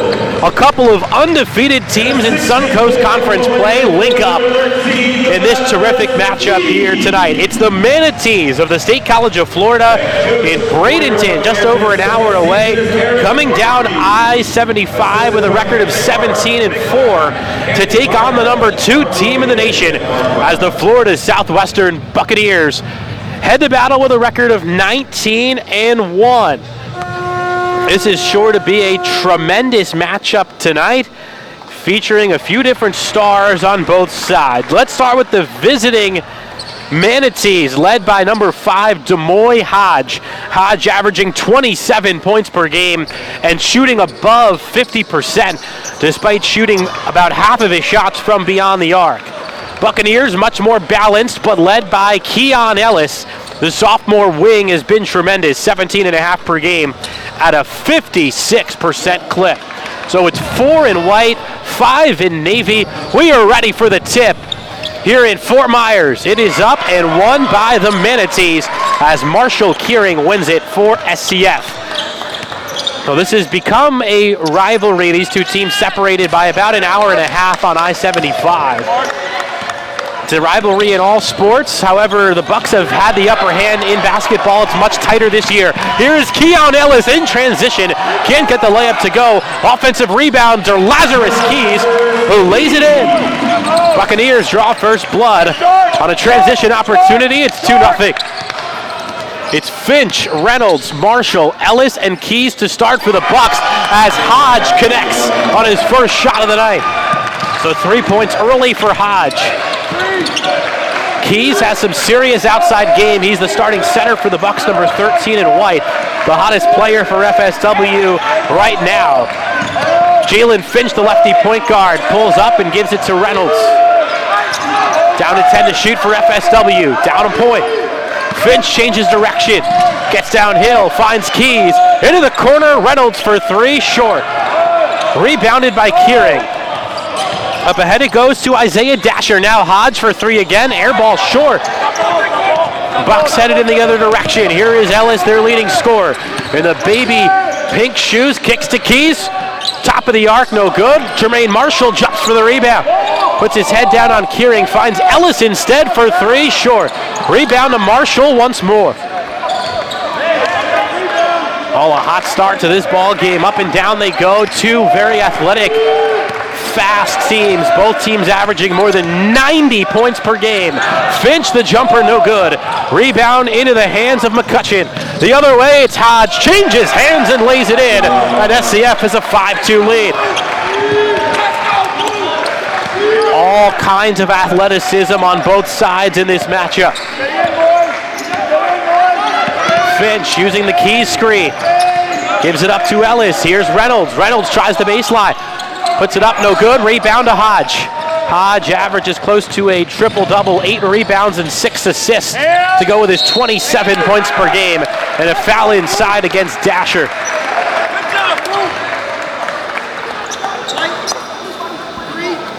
Foul charge to Jermaine Marshall. Hey, we got a rebound, that's it. That's it. Just rebound. Rebound. As Dasher goes to the line to try a pair. Dasher, the second leading scorer at 16 a game for SCF, makes the first. Nice turnout tonight from the fans at FSW. Saw a pretty one-sided women's game earlier, but they are starting to pack it in for this men's matchup tonight. Second one goes for Dasher at 7-2. Bucs get into their offense. Finch. Keys, he will try it from deep, book it to Lazarus Keys. Hits his first triple of the night. Keys has picked it up in the absence of Simeon Kirkland. In his last 2 games, he's gone for 16 points and 20 points respectively. And a guy who averages only 5.5 for the year. So he has really stepped it up in the last week. Hodge with a terrific feed and a foul as Ellis is going to be charged for going over the top on Kearing. Well, we mentioned the 27 a game for Demoy Hodge. It's more than just Hodge, though, for SCF. Dasher, this guy Kearing, and Jordan Clark all average double digits. In fact, all over 11 per game for the Manatees. Kearing hits the second. It's 9-5 Manatees.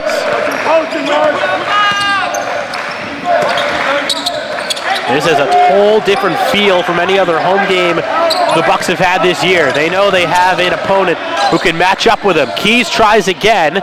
No good. Marshall had it tapped around, but it ends up with Jordan Clark. They kick. Here's Dasher. McCutcheon from the corner. Short. Rebound to Keys. Bucs want to run. Finch changing direction. All the way to the rim, he scores. Jalen Finch with a left-handed finish for FSW. Go Tiger!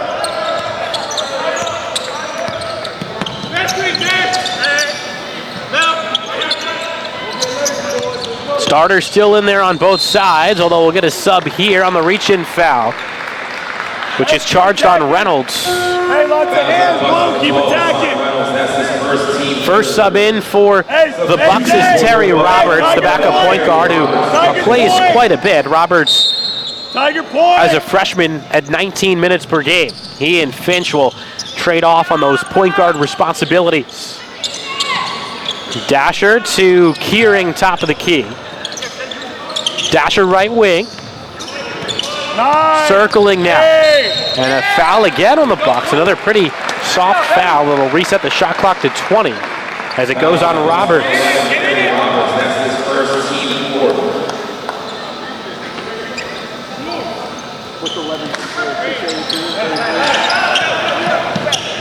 Manatees having trouble getting it in, and they're going to have to burn a timeout as it's called by Demoy Hodge.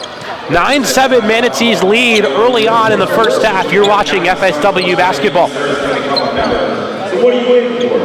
Join today and start saving for your fantastic future. Find out more at SunTrustCreditUnion.com. And don't forget to stop by the concession stand and grab your buck combo. Where you get a hot dog, chips, and a Pepsi product for only $6. Stop by the concession stand. Season tickets are on sale for the rest of the 2019-2020 season. To purchase or renew season tickets, stop by the box office at the front of the arena tonight or any weekday during business hours.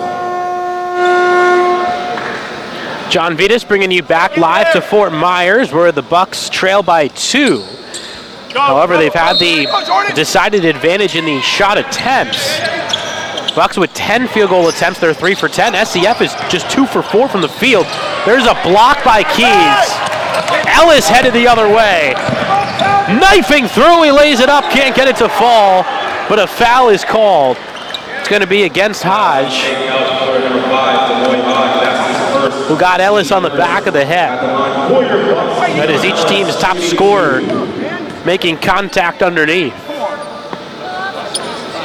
So Ellis to the line. And he makes the first. A very good free throw shooter. Ellis at 84%. Hey, let's go, Miles. Let's break through.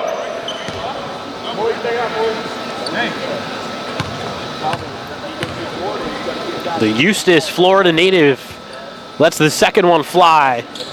And he got them both. It's a tie game, 9 apiece. Manatees having to work against the press now.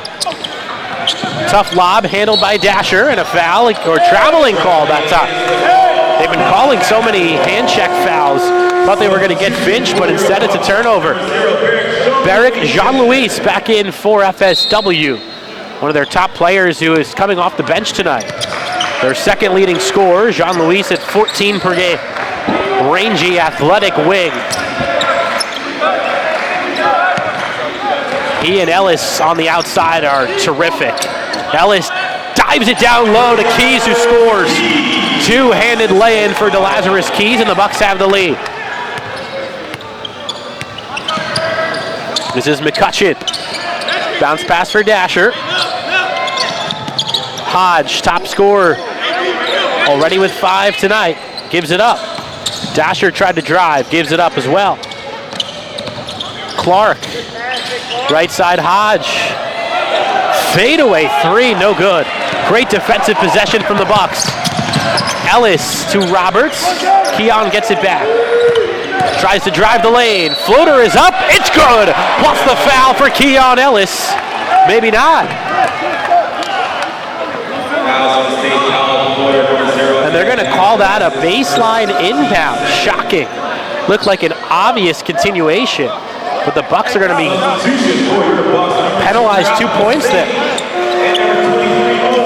2 more bodies in there for the Bucs. It's Ralph Basaint, the Central Michigan-bound sophomore, and Mo Silla, close to 7 feet tall, at the 5 spot right now for Coach Eric Murphy.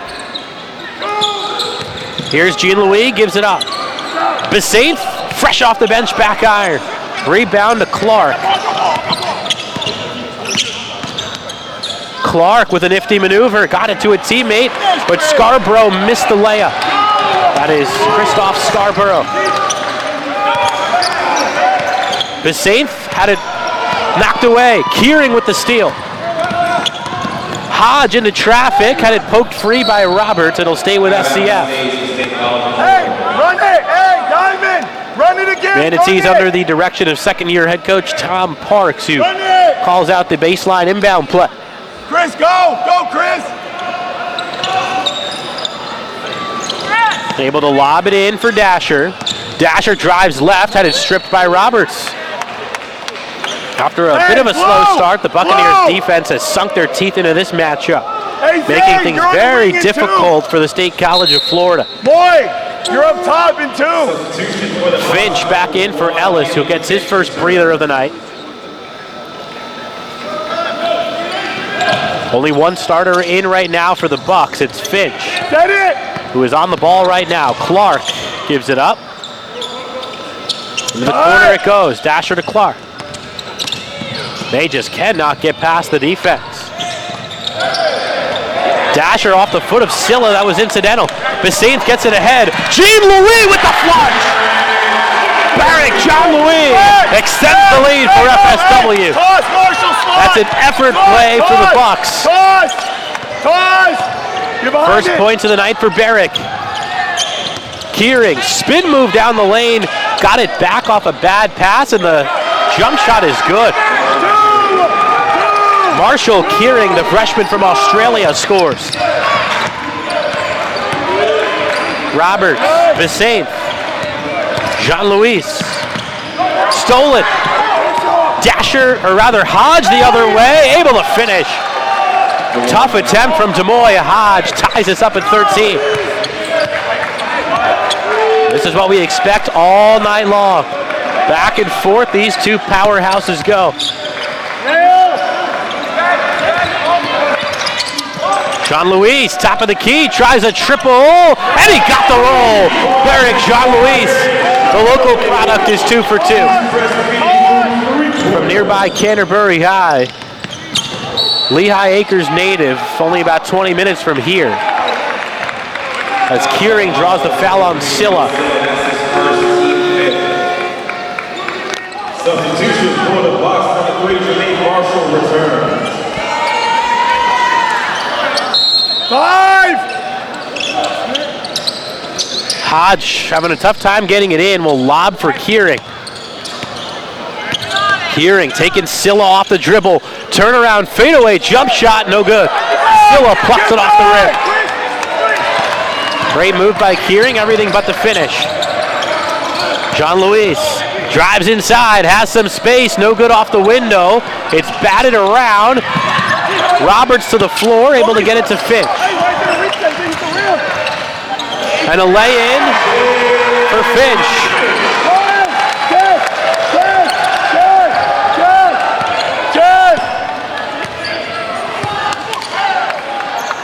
They lob for Keering. Hodge off the give and go. Contact, no call, missed the shot. Finch the other way. Drops it for Roberts. 3-point attempt is good. Terry Roberts buries it, and the Bucs are up 8.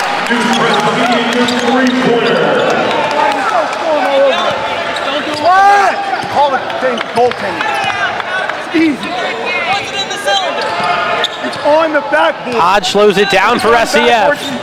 Lost his balance, trying to get rid of it. There's Finch on the steal. Able to keep it in bounds. Feeds Marshall on the block. Around the back dribble, and Marshall scores. It's a 10-point FSW lead. Nifty play by Marshall to keep the basketball away from the defender. Clark on the Euro step had it poked free.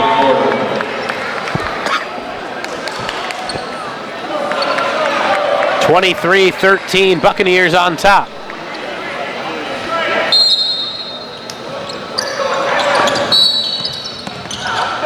And a foul on the inbound against the Bucs. It's going to be on Silla. Call came from the opposite side. So the second on Mo. Keys back in quickly for him.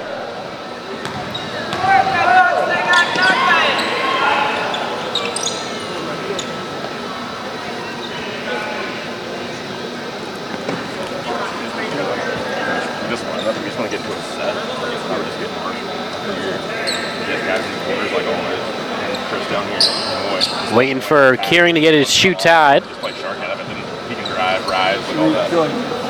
Yeah. I mean, it's pretty simple. Let's get one stop. Let's get a score, stop, call timeout.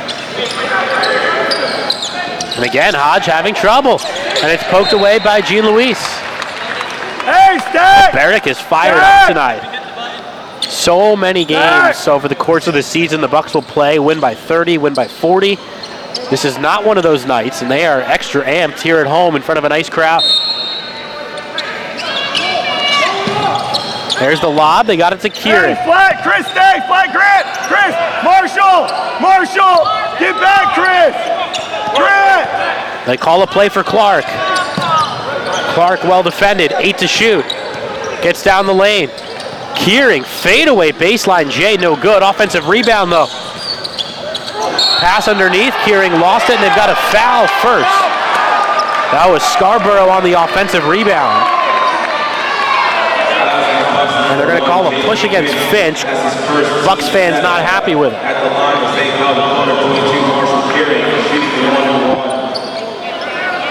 So Kieran to the line to shoot 1 and 1. That's the 7th foul already on FSW. Only 2 have been called on the manatees. Kieran misses the front end.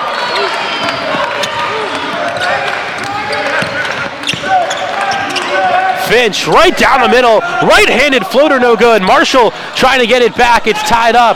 Keys lost it, Clark kicked it. And they're gonna keep it with SCF. First time today we see Max Bell Ramos, sophomore from Venezuela, now in for SCF as Keon Ellis returns for the Bucs. Go, Jordan. Forwards out. Shark red blast! Hand off to Bell Ramos. Now it's Dasher. Dasher probing, kicking, it was tipped. It's going to be SCF ball with 11 to shoot.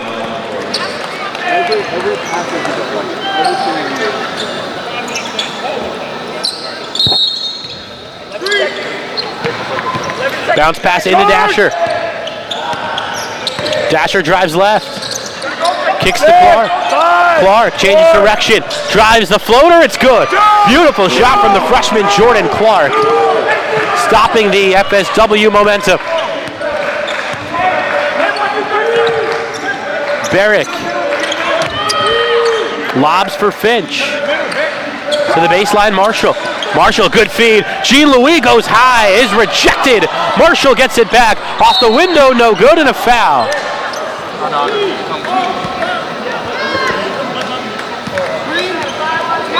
Foul's going to go against Kearing. And Marshall to the line to shoot 2. At the line, Marshall shooting 2.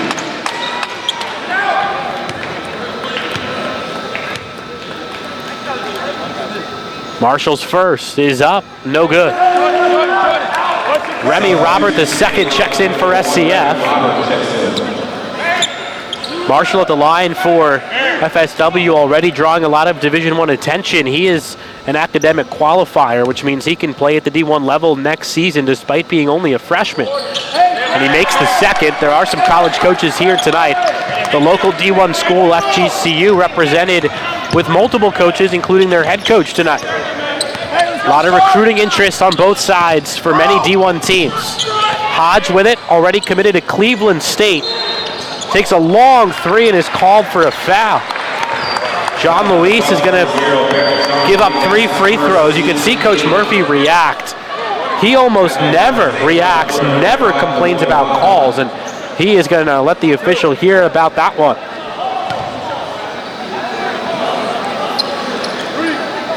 So Demoy Hodge gets 3 free throws.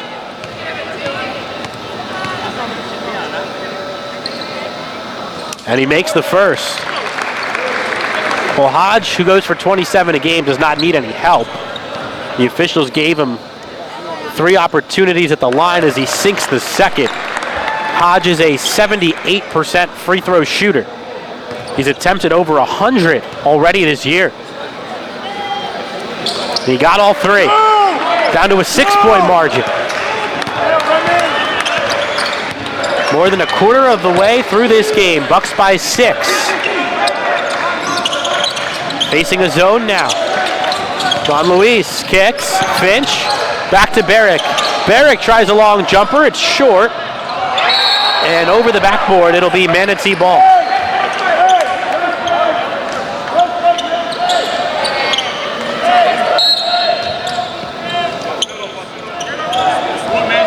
They get it into Robert. This is Bell Ramos now.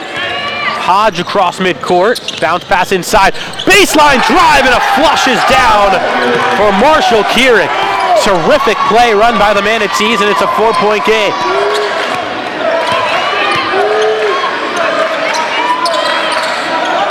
Ellis, top of the key, Jean-Louis. They swing it. Barrick lost the handle, able to get it back. And finds Ellis. 6 to shoot. Ellis has to go. Pulls up, contested 3, no good. Offensive rebound to Jermaine Marshall. Bucs leading rebounder tracks down another. Fresh 20 for FSW. It's down to 12 already. Marshall sets the screen. 5 to shoot. Keys gets rid of it. Finch. Ellis for 3 at the buzzer. No good. Rebound to Keurig. Hodge pulls up. Tough too. Might have had it tipped. Wanted a foul. Didn't get it. Ellis. Keys tees up another. No good. Keurig the rebound. Keurig had it poked free, able to save it underneath. The layup is good for Isaiah Dasher. Marshall Keurig having a large impact on the first half for SCF, and it's a 2-point ball game.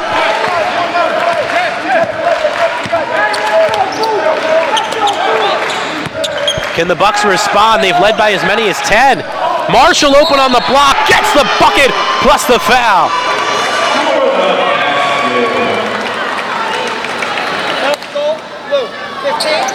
Foul is charged on Bell Ramos. Marshall's done a good job getting open underneath. Bucs draw so much attention to the 3-point line with their style of play. Marshall has carved out a nice niche, plugging that lane. Not the tallest player out there, but knows how to maneuver himself underneath. Marshall listed at 6'6", looking to extend this 4-point Buccaneer lead. And it's the back of the iron, no good. Hodge high for the rebound. Up ahead to Dasher. Bucs with some slight breathing room again. Trying to lead Keurig. Bad pass by Hodge. Somehow Keurig got to him, but he throws it out of bounds. And so Bassett returns for FSW, giving Marshall a well-deserved break.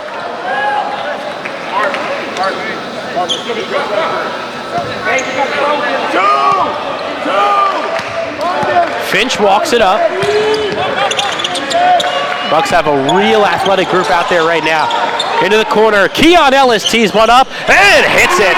Keon Ellis from the corner, and the Bucs go up 7. A little cold to start this one, but Ellis is on the board with a triple there. Bell Ramos around the back dribble. Almost threw it away. Hodge able to save it. Now he has space. Puts up a floater. It's an air ball short. Reynolds to Finch. Finch all the way through. Splits the knee. Can't lay it in. Tip no good for Keys. Hodge the other way. Bounce pass. Dasher splits the knee and scores. Tough finish for Isaiah Dasher.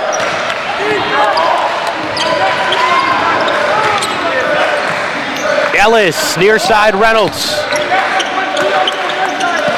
Ellis thought about it. Bad pass for Besaint, who couldn't save it.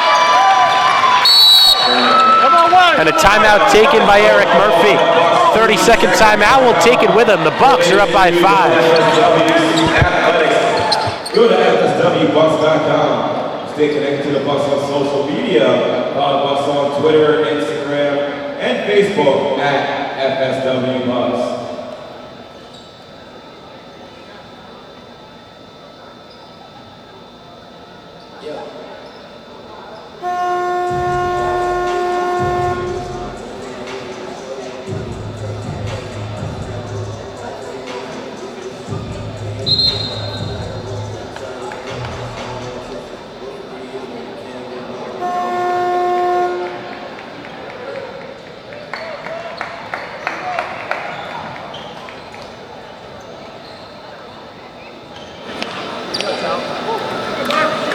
John Vitas coming to you live from the campus of FSW. An outstanding Suncoast Conference matchup for you this evening.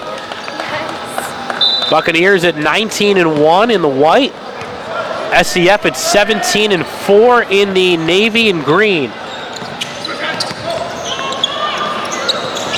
Bell Ramos, right wing, off a timeout. Tries the baseline. Met by great defense. Ellis goes high for the poke away. Bell Ramos lost it again, but Finch kicks it out. And so the Manatees get it back with 9 on the shot clock. SCF had the lead early. Bucs took the lead at about 14-12, and they've led ever since. Drive and a foul. Block came from Finch, but apparently he got part of the arm on Isaiah Dasher. Hey, we're in 2 down here.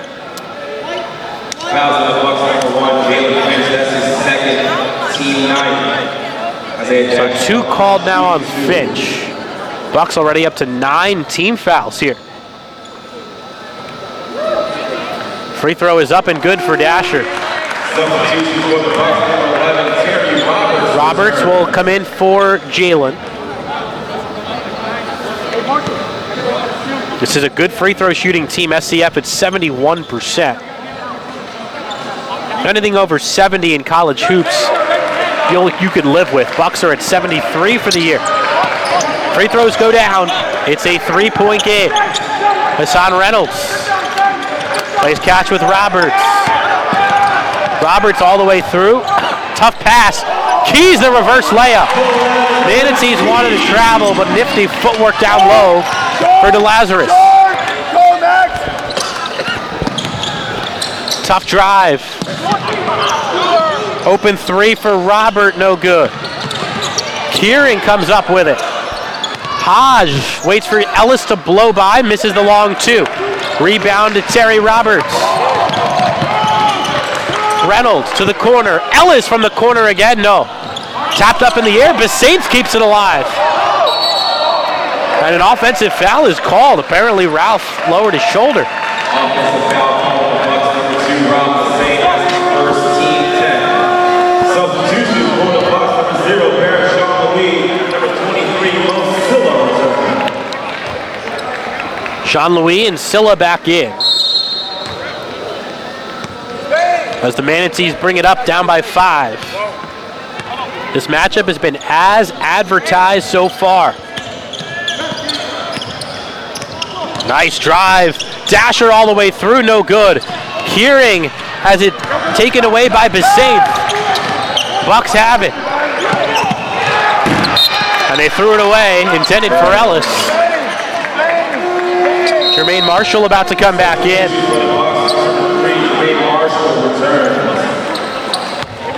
Tough night so far for Bassett, who has come alive here in the second half of the year. Uber athletic sophomore, already committed to Central Michigan. Dasher with another great drive, feeds inside. Kearing had it stripped by Roberts, otherwise would have been an easy layup. Maybe even a dunk for the Aussie.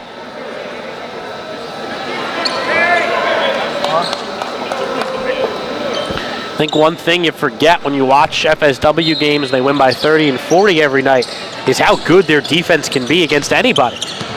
Remy Robert, they dump it down low for Kearing. Goes to work on Silla, tough shot is short. Ellis inside for Silla, who couldn't catch it. Otherwise he would have had an easy two. Ellis, dump down, Marshall, the floater is pure. Great find from Keon Ellis, and Marshall does the rest. Spain, Remy! Spain! Hodge driving, in on Jean-Louis and a double dribble. Hodge getting frustrated. He does have 10, but most of it came early. So it's a 7-point lead, and the Bucs have the basketball. 3:40 to play in the half. Roberts to Ellis. Into the corner, Barrick. Slow developing possession for the Buccaneers. Roberts takes it inside, long 2-point J off the mark. Rebounded by Bel Ramos.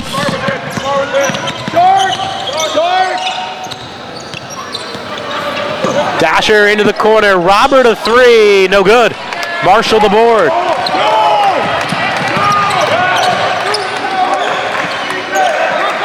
Ellis thought about it. Great defense from Dasher, and then they were going to call him for a foul.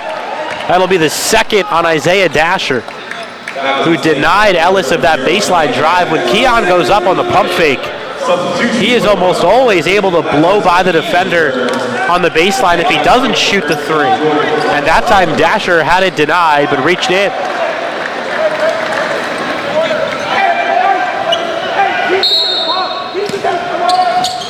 Ellis has to go long for Barrick. 7-point lead.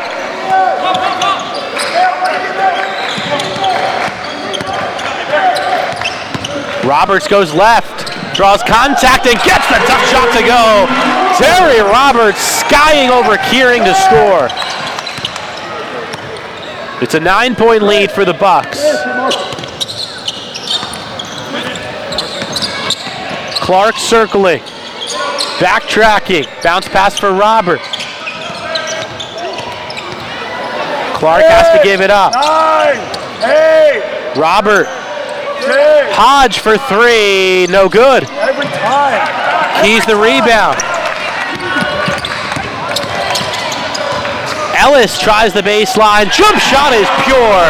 Keon Ellis puts the Buccaneers up double digits. Hey, low Tiger. 37-26 the count. Tiger.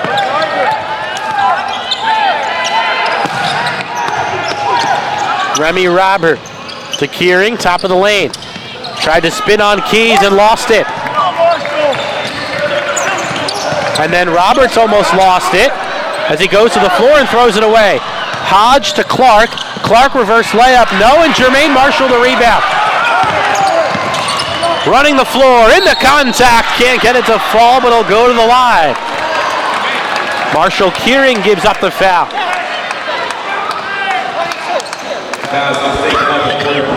Marshall Kearing.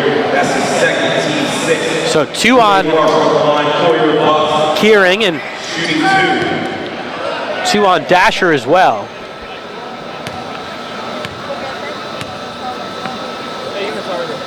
Jermaine's free throw is good. Got the roll. As Christoph Scarborough comes back in for SCF. Kearing will get a breather.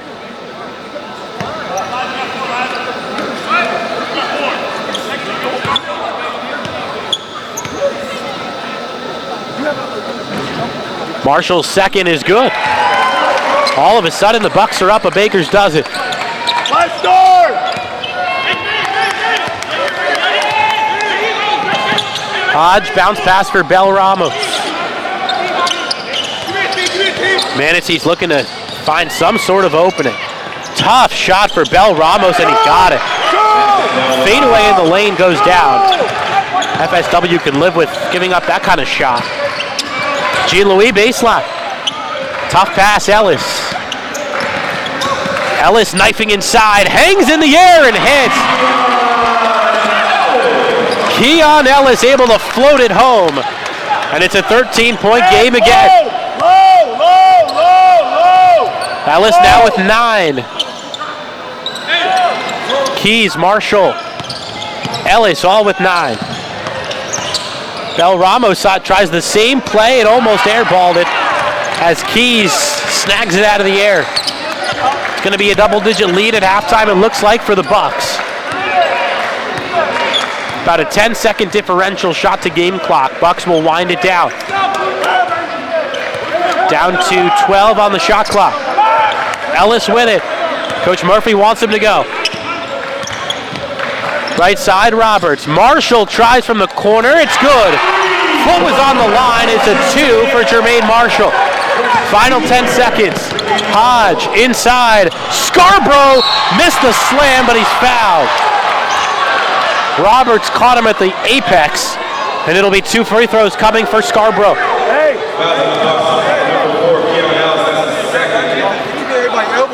I've said it to them 7 times, they don't care.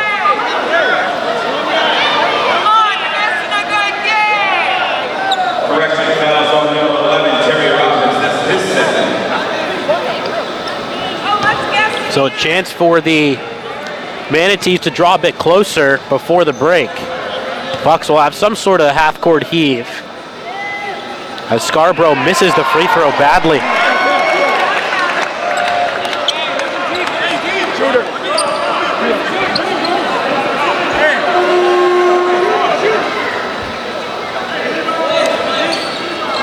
Hey, we're going to need Sam. Me and 2. No, hey, match up. Make 1, match up. Second free throw is good. They'll bring in Sam Grayson, the freshman, also from Australia. It's a 14-point game. We'll see if the Bucs can cash in a miracle here with 2 seconds to go in the half. It goes into Ellis, who will simply dribble it out. And the Bucs will take a 2-touchdown lead into the locker room. Outstanding first half of play for Florida Southwestern as the number 2 team in the nation has a 14-point lead on their top rival in conference. Your halftime margin, FSW 43 and SCF 29.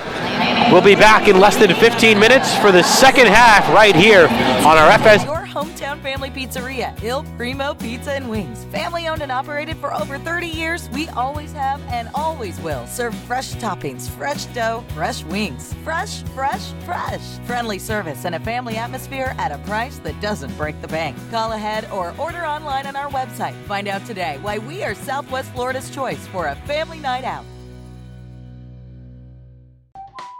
Just like your coach can help you with your three-point shot, Suncoast Credit Union can help you with your personal finances. Our accounts and money management tools are like the perfect playbook to keep you on top of your money game. With over 20 branches near all 4 FSW campuses, we're always close by, ready to help when you need us, like the perfect assist. So visit us when you're ready to make that game-winning shot with your finances. Suncoast Credit Union, proud partner of Florida Southwestern State College. Go Bucs! We say hello. We say goodbye. We plan our weekend and our future. We look closely. We see a different point of view. We love what makes us Southwest Florida and America. The News Press and Naples Daily News are now part of the USA Today network, bringing our community to the country and the country to our community. Together, we'll bring you a better today.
John Venus bringing you back live to the campus of FSW.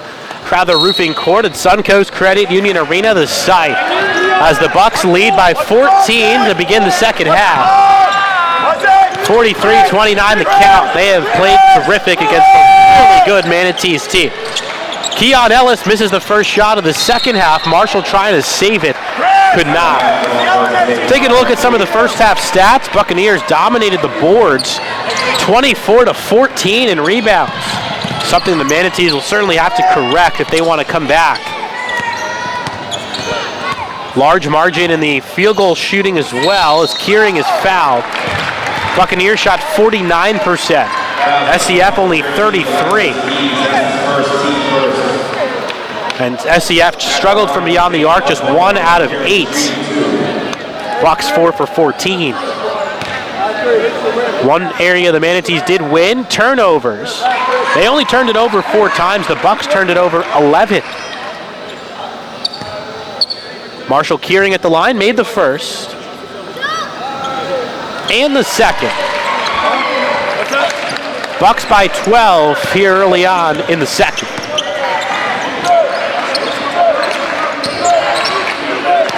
Hassan Reynolds turning, gets it to Ellis, lobs for Finch. Ellis slicing through, draws a foul on the floor. It's going to be called on Hodge. Leading scorer for the Manatees went 3 for 10 in the first half. Got a team high 10, but not the most efficient 10 points. Jermaine Marshall fouled immediately on the way up.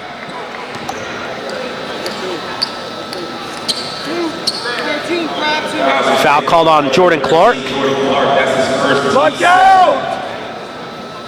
Once again, these two teams both undefeated so far in conference play. SCF in first place at the moment at 3-0 and 17-4 overall. Look out! This is just the third conference game for the Buccaneers. They're 2-0 with just 1 loss for the year, the number 2 ranked team in the country. Marshall tees up the second, missed it, Kearing the board. Hey, Flag Grant! Flag Grant, Marshall, get there! Hodge walks it up. We'll see if he tries to create for himself. Leading scorer at 27 a game for the Manatees. Working on Reynolds, off the window, got it. Demoy Hodge able to take the Bucs off the dribble and cash in. Here's Ellis the length of the floor. Into traffic, couldn't get it to go, Kearing the rebound. Hodge will take it himself. Hodge down the lane, puts up the floater, and he's heating up. Back-to-back buckets for Demoy Hodge. Headed to Cleveland State, was heavily recruited by a bunch of mid-majors. Has cut the deficit to single digits. Inside Marshall, trying to change direction, kicked it to Reynolds for 3. Short. Rebound to Clark and the Manatees. Or rather, Scarborough. Dasher drops it off. Hodge turning, had it stripped. Jalen Finch the other way. Leads for Keon Ellis, who is fouled. Tried to punch it, but Kearing was there on the denial.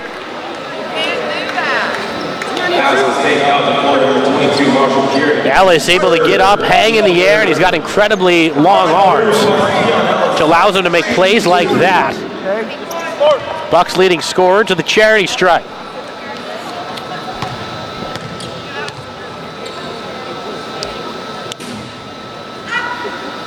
First free throw is perfect.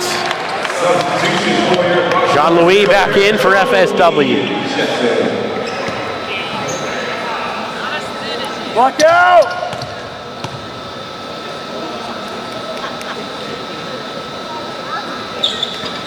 Keon got them both. Bucs back up 11. That's great! Give it to him! Hey, chase him! Chase him! So Hodge handling the ball right now. Wasn't always the case in the first half. Here's Dasher, who did most of the ball handling. Fadeaway baseline jumper, no good. Kearing, though, the putback. It's a left-handed finish for Marshall Kearing. Jermaine Marshall, spot up three from straight on, no. And Kearing is there for the rebound. The other direction. Clark on the way through, no whistle. Marshall up ahead to DeLazarus. Keys! Manatees wanted a foul, didn't get it. It's back to 11.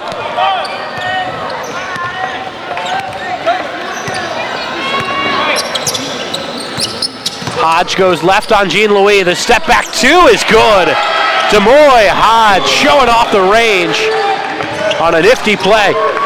Ellis down the lane, wills it home plus the foul. Keon Ellis heavy into contact, able to finish.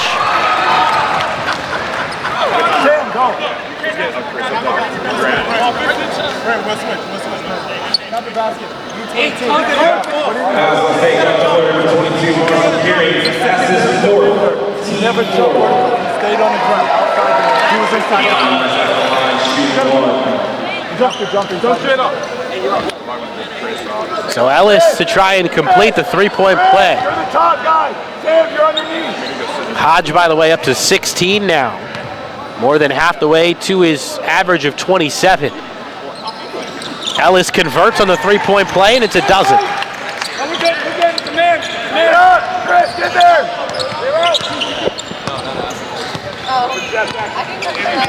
Demoy Hodge, who has been red hot, pulls up from three, no good. Jean-Louis the board, they're coming the other way. Barrick able to get it back, resets to Keys. Finch now, the lefty calls for the screen, goes right, kicks to Ellis, and a travel on Keon Ellis, who went too quick. Chris, stay there, scissors, stay. Corner, Jordan, scissors. SCF can slow it down. They have willed their way back into it, but still down double digits. Handoff for Hodge. Step back three. Book it. Demoy Hodge is heating up for SCF. Already with 9 second half points, and we're only 4 minutes in. Jean-Louis right wing. Work, Sam! Sam, work! Back to him. Tolls a three from the wing, well long. He's able to palm the rebound, and a foul on the floor against Dasher. Not a bad foul for the Manatees, because it likely would have been an easy lay-in for Keys. Instead, the foul is on the floor. That's already 5 team fouls on the Manatees.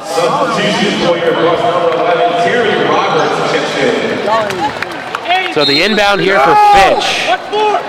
Displacement, thank you. And an offensive foul. They're going to get Keys for a push-off underneath. Can Hodge bring the Manatees all the way back? He is by far their go-to scorer. They were down 14 at the break. It's now 9. This is Dasher. And a bad pass. They're going to say that Roberts tipped it, and he did. Gave a wry smile after that call. Good catch by the official. Hodge to inbound. And a poke away by Ellis. Clark gets it back, though, off the tip. And now a blocking foul on Ellis. Not a lot of contact, but it's the second on Ellis. That's the second, team third. Hey, Jordan, front.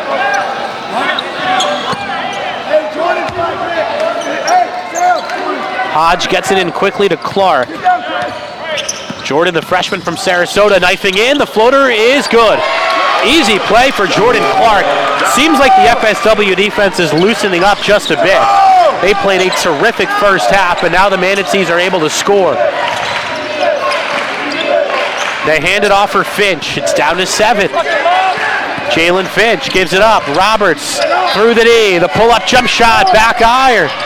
Tapped around. Here comes Hodge. Stolen by Roberts.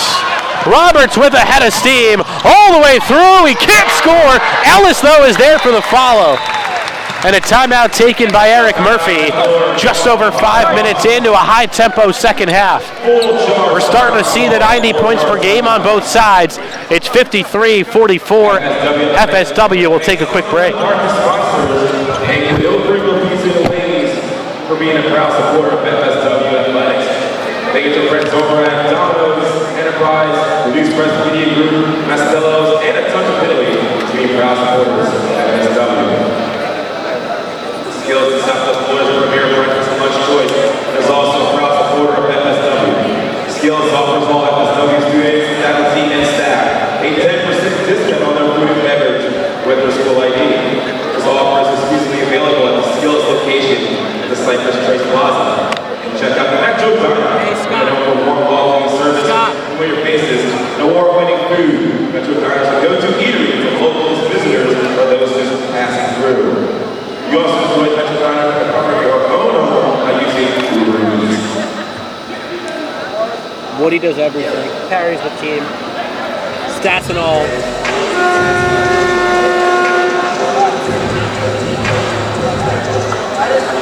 Hodge gets to 35, making the call now.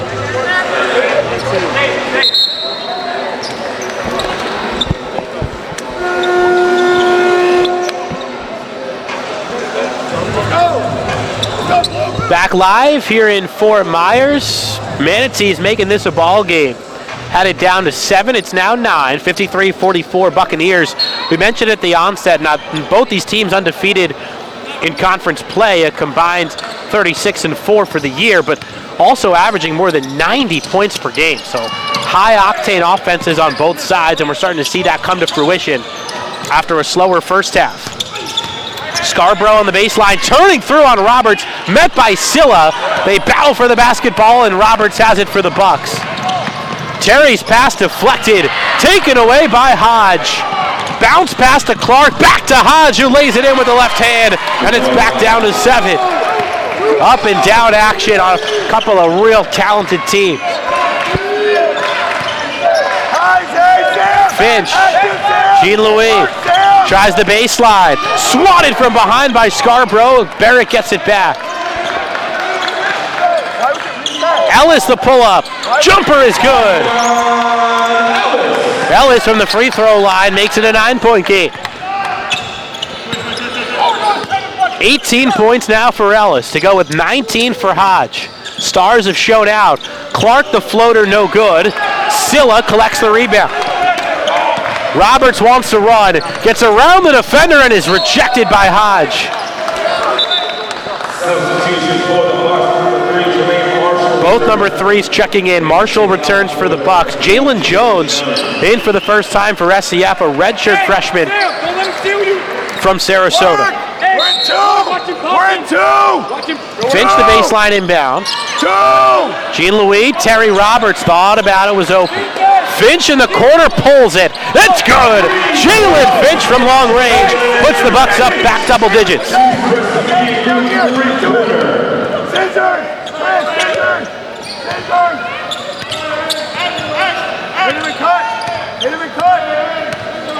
Big shot from Finch, who is not exactly a shooter, but Hodge with a quick response.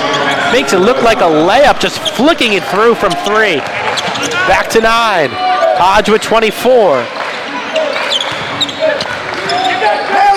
Finch. They swing it. Jean-Louis to Roberts.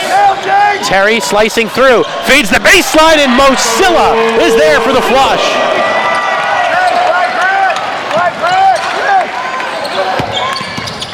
Dasher all the way in. Off the window, no, but a foul against Dasher. Called on Roberts.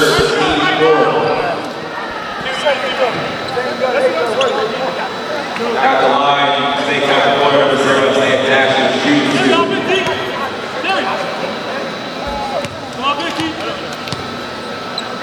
Dasher spins the basketball. The first free throw is good. 10-point ball game with 12:33 to go as Besaith returns for FSW. John Louis quiet in the second half after a solid first half. Only 5 points for the team's second leading scorer. Not to be overlooked on the box score as Dasher makes the second. Terry Roberts, the point guard for the Bucs, who only has 5 points tonight, is plus 22 in the plus minus. Nobody else on the Bucs higher than plus 12. So he has made an impact without scoring in bunches tonight. Marshall in the corner. They swing it all the way around. There's Roberts. Finch, a spot on three, no good. Off the side of the rim, bad shot. Dasher, all the way in. Had it stripped, it's got to bounce back to SCF. Oh, Nick Lackey, the assistant for the Bucs, joined us at halftime of the women's game today and said that SCF's one of those teams that just always wants to run. And they are going to try and really put a focus on transition defense, that being the Buccaneers. They've done a pretty good job tonight doing that.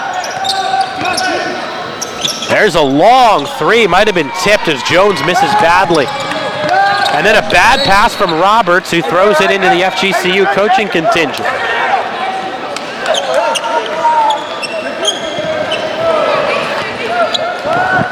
So Hodge walks it up for the Manatees. Trailing by 9 here on the road.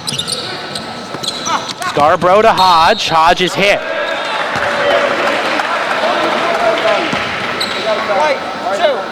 Called on Basaint for a reach.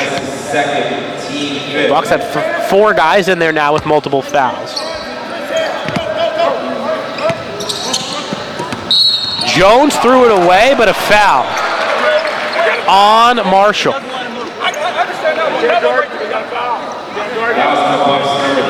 Marshall called for it. Coach Murphy letting the officials have it, which again is extremely out of character. It just shows how much he really cares about this game. Trying to get his team to 20-1. Jones driving in on Marshall. Backs it out, uses the screen. Resets to Hodge. Hodge checks out the shot clock, fires a crazy three.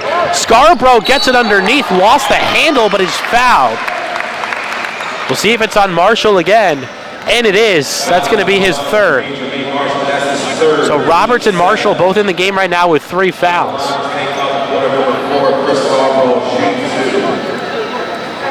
Thought Scarborough lost it on his own, going up for that rebound. And they just lost a free throw as Sam Grayson, who was set up in the lane, then went out beyond the arc. So that's a violation and a big mistake by SCF, costing Scarborough a free throw and a timeout called by Tom Parks. So another free throw coming with the Bucs up 9. We'll be right back.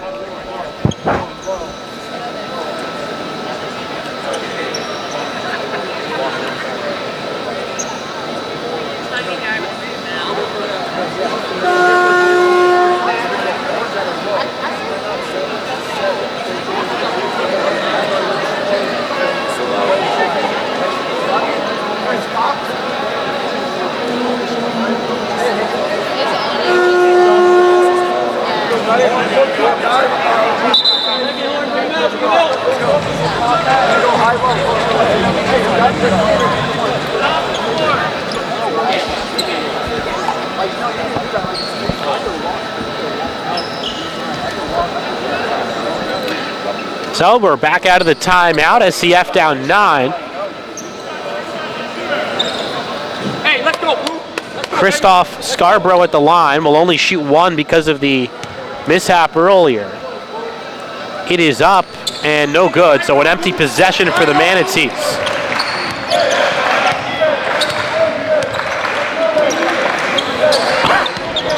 Roberts left side to Basaint. Right back to him. Ralph goes baseline. Rejected by Scarborough. Those are the types of plays that Basaint can usually capitalize on, but not that tough. Finch back in for Roberts. Ball handler for ball handler. Hands up, Sam! Hey, watch the flash! Watch the flash! Watch the flash! Ellis on the inbound.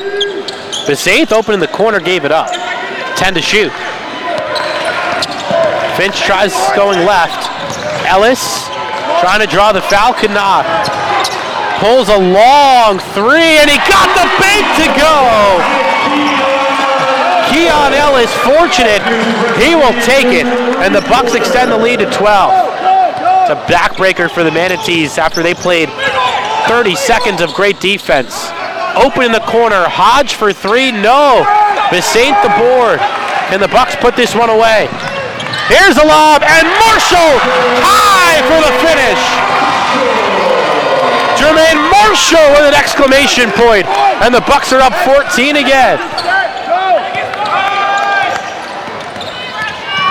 Jones lost his balance, and it's out of bounds off the Bucs.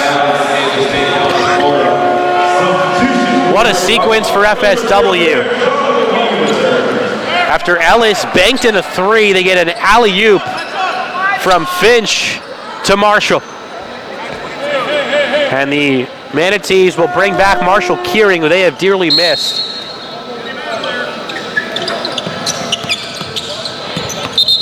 And a travel. Dasher apparently went too fast.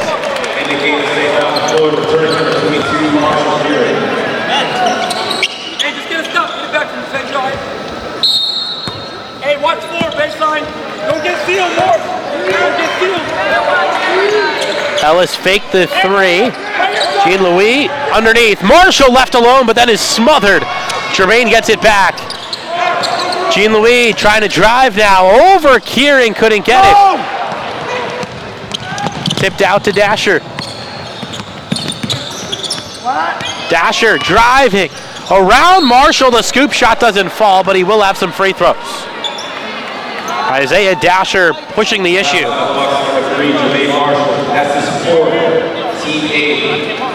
So 4 fouls now on Marshall, who will have to take his seat after his emphatic dunk. Jermaine's got 14 tonight. Having a heck of a ball game. Another missed free throw. SCF made 12 of their first 14, but have missed the last 2.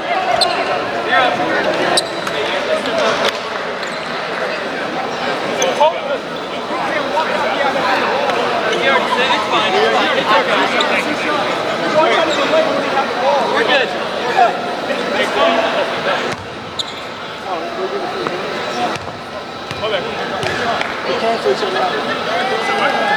Second free throw is good. I think they added a free throw because of a substitution issue. Coach Murphy not thrilled, so Dasher will get an extra one.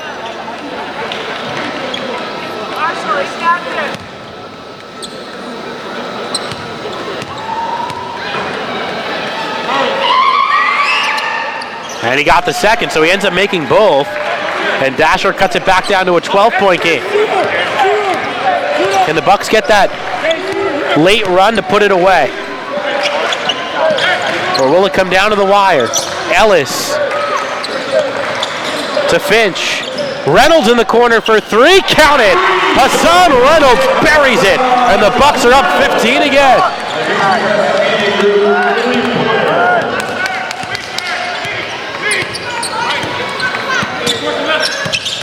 Hodge gives it up. Kearing left alone. His three is good. Marshall Kearing hits it, and the Manatees call timeout.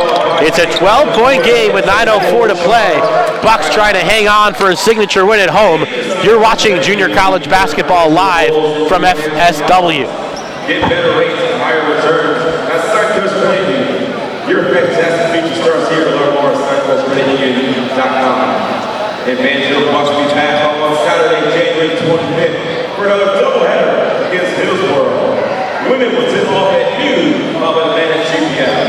Tickets are available at the Arena box office or online at FSWBucks.com.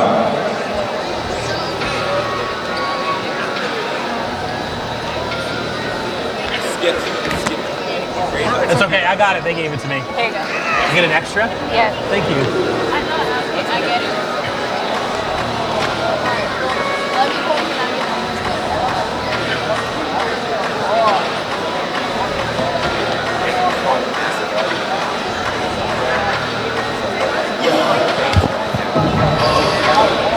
They don't like to have fun up there. Who is it? The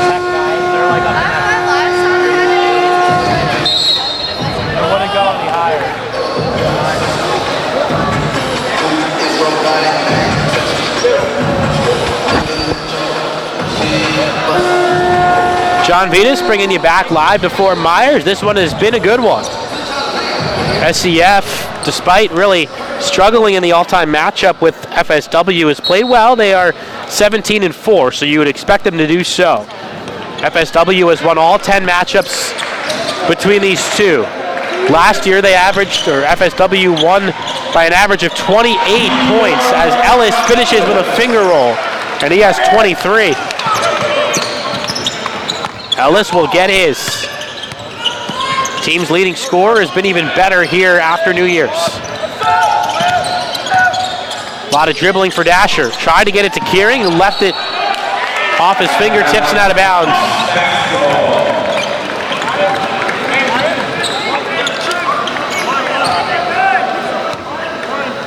So SCF unable to convert off the timeout. 14-point game. Ellis able to catch that one. And then a foul on Hodge, which is his third. Couldn't believe it.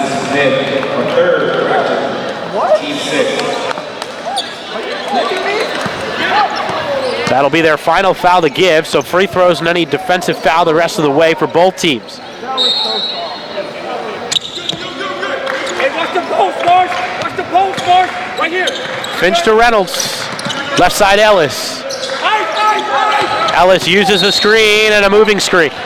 They're going to call it on Keys. Both coaches are just real frustrated with the officiating at this point. That's 9 team fouls now on the Bucs.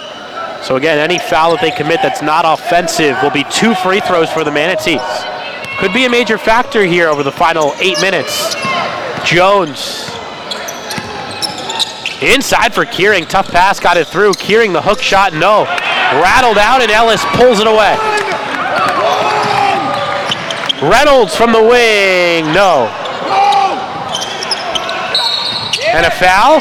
A reach in on Finch, and it's going to be free throws for SCF. They are calling this game really tight.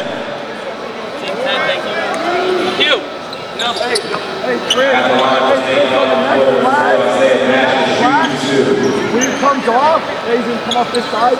Stay in action, you're coming up. Sell it. Side fix. Yes. So Dasher gets 2 free throws with the Manatees in the double bonus. First free throw is perfect.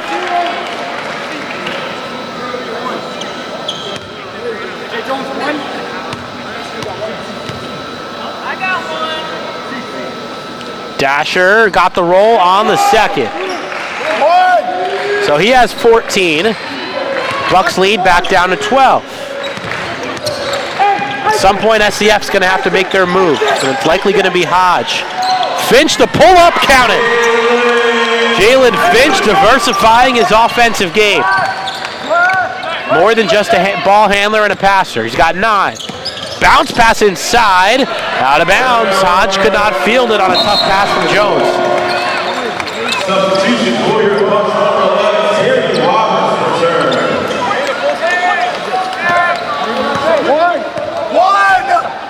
Finch brings it up.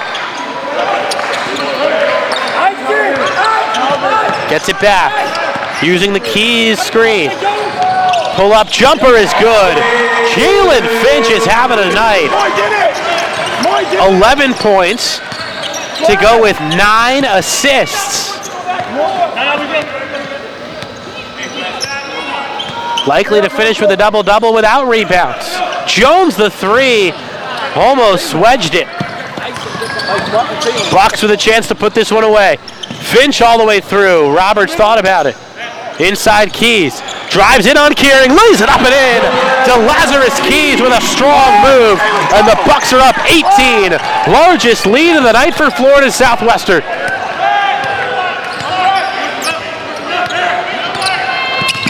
Hodge turns. Crossover. All the way in. Left-handed attempt. He's fouled.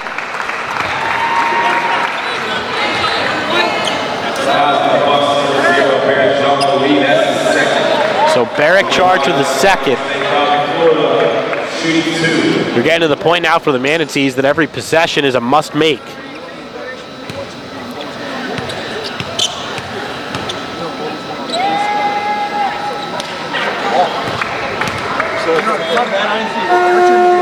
Substitute state foul number 2, Calvin McCutcheon, return.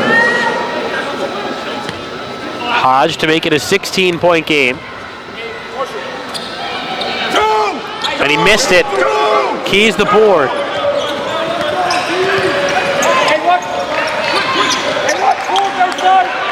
Not a great second half free throw shooting wise for the Manatees. That has not helped the cause. Roberts back to Finch. Ellis goes left. Draws the foul, puts it up, almost got it to go. Heady play by Keon Ellis, who will get 2 free throws. It's also the 4th on Dasher.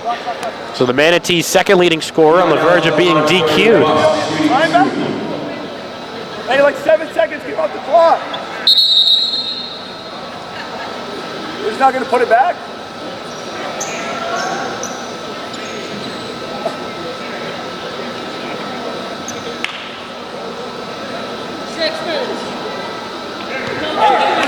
They adjust the clock, add some time.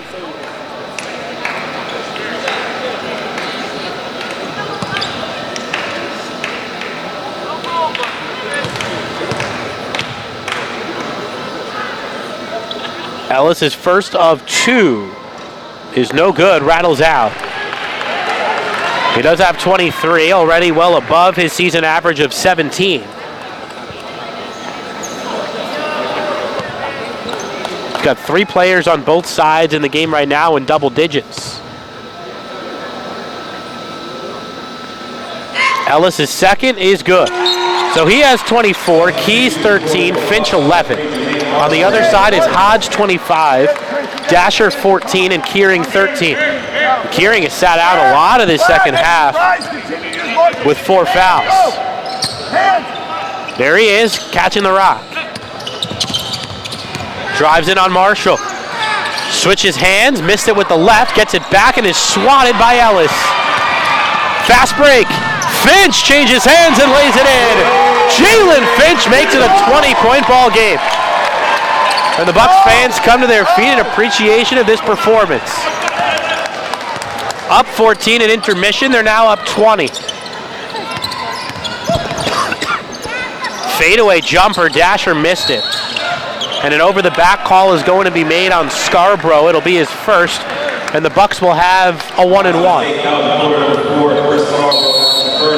And a timeout taken by the Manatees. FSW has played a complete game here tonight, and they are up 20. An emphatic lead here at home. We'll be right back with 5:20 to play.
We welcome you back to FSW, where the Bucs have opened up a 20-point lead on their top competition in conference, the SCF Manatees. Manatees in danger of falling to 17-5. Bucs looking to get to 20-1 here tonight.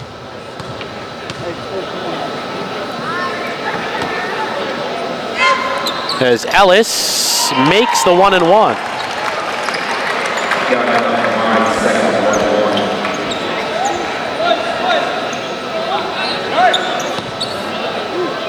FSW's got 3 consecutive conference games after this. Actually, all conference games after this, as Ellis makes the second as well. Go run it! Go, Zay! Get here! Back-to-back road matchups. Polk State on Saturday at 4. And then SBC next Wednesday at 7:30. Before returning home the following Saturday. Kearing misses it. Ellis the rebound. The Bucs can pull away. They win by more than 20. That is a statement over 17 and 14. Ellis able to hang, couldn't hit. Ellis, or rather Jean Louis, the tap, no. Tough shot for Hodge off the mark. Marshall the rebound.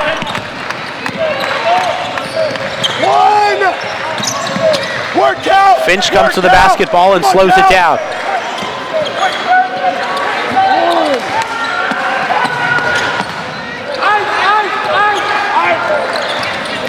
Finch drives, pulls up, tough shot, and he got it. Jalen Finch with a terrific second half. 13 now for him. And he takes it away, but couldn't keep it in. Almost poked it free from Dasher along the baseline or the sideline.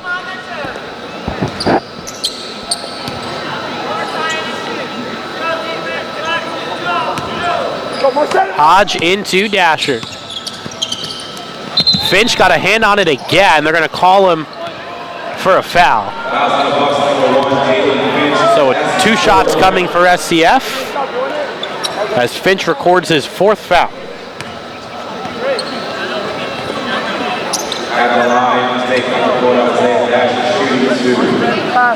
In case you're wondering the matchup between these teams, or there's 2 more matchups between these two.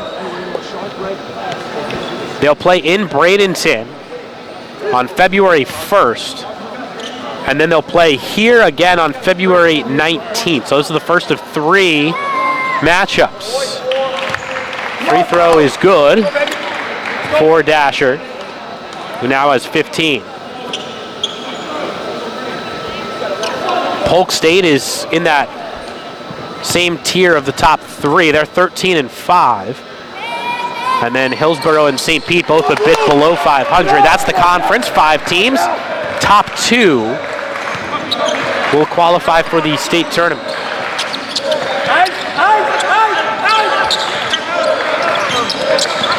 Finch around the screen.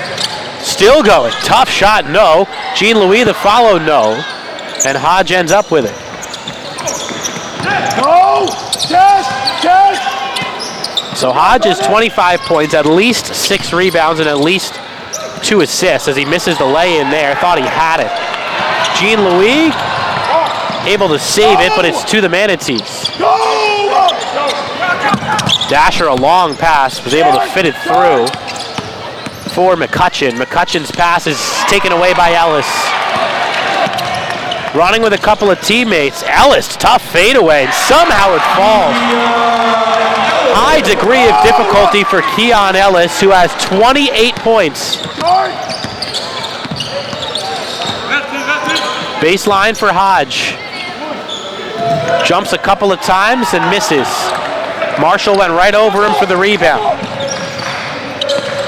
Finch slows it down with a 24-point lead. Ice it! It's coming, boys, right now. What a job tonight by the Bucs. Finch driving, kicking. Ellis right on through, draws the whistle, and they will count the bucket. Ellis with 30 points tonight has a chance to add to it.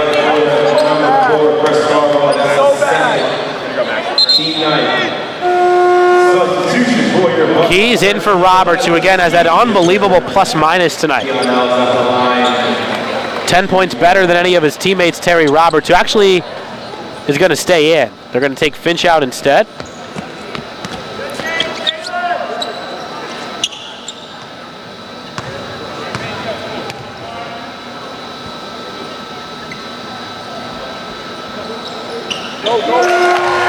So 31 points tonight for Keon Ellis as Max Bell Ramos returns for Scarborough. Scarborough did a nice job down low tonight. Go, Tay, come on, Tay. Demoy Hodge walks it up with his team down by their largest total tonight. Nice move by Dasher, but he had it stripped. Marshall, Jean-Louis, stops in the lane, scores plus the foul.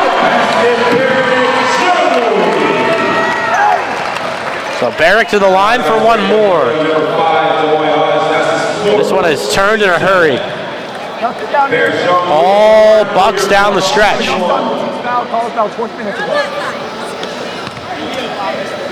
That's crazy that you called that foul. Free throw. Good, got the roll. It's nuts. It's so rough. Only 8 tonight for Barrick.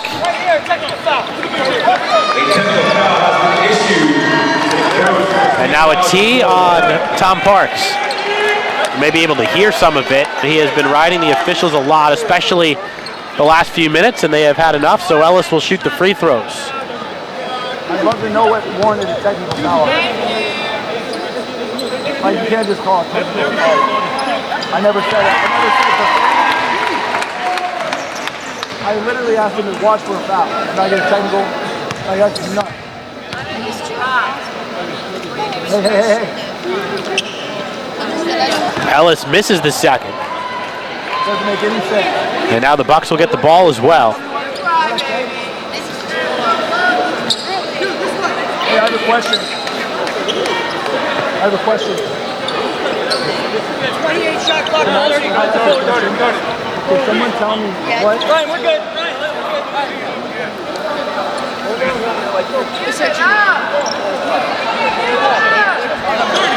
They actually are going to give it to the Manatees here, so it's technical foul for free throws, but that's it. And SCF will get the ball as they had it.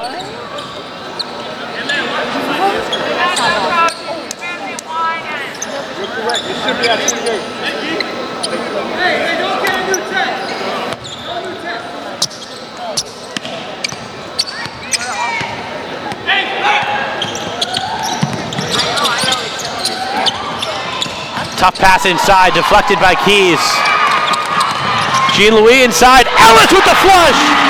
Keon Ellis polishing off an impressive win tonight for the Buccaneers.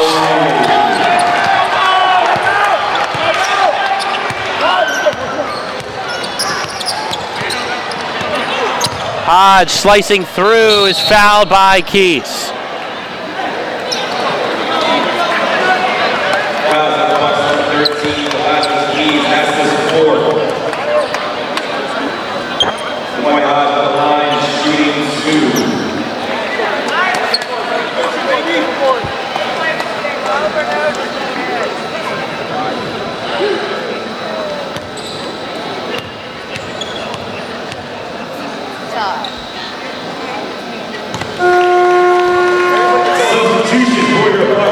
Sebastian Guiton, Mo Silla, CJ Lane into the game for FSW. Whole team now is seeing the court.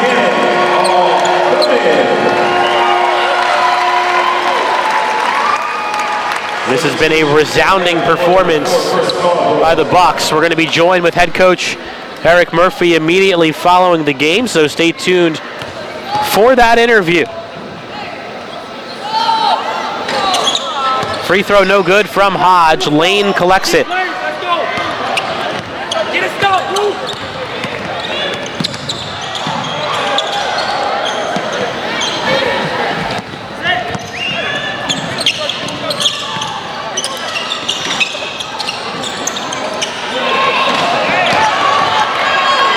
Jaden Campbell in there. Campbell all the way. Leads for Guiton, who dribbled it off his foot. Here comes Dasher.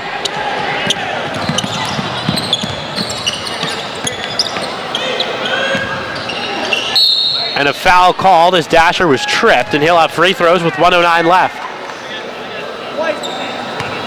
Again, it's all matchups with the other 3 teams in the division the rest of the way. SCF and the Bucs will meet 2 more times, but they'll also play Polk State, Hillsboro, and SPC. No slouch in that division, but these are the top 2 teams as it stands. Polk State only with 5 losses, so they're real solid too, but these are the teams we expect to finish in the top 2.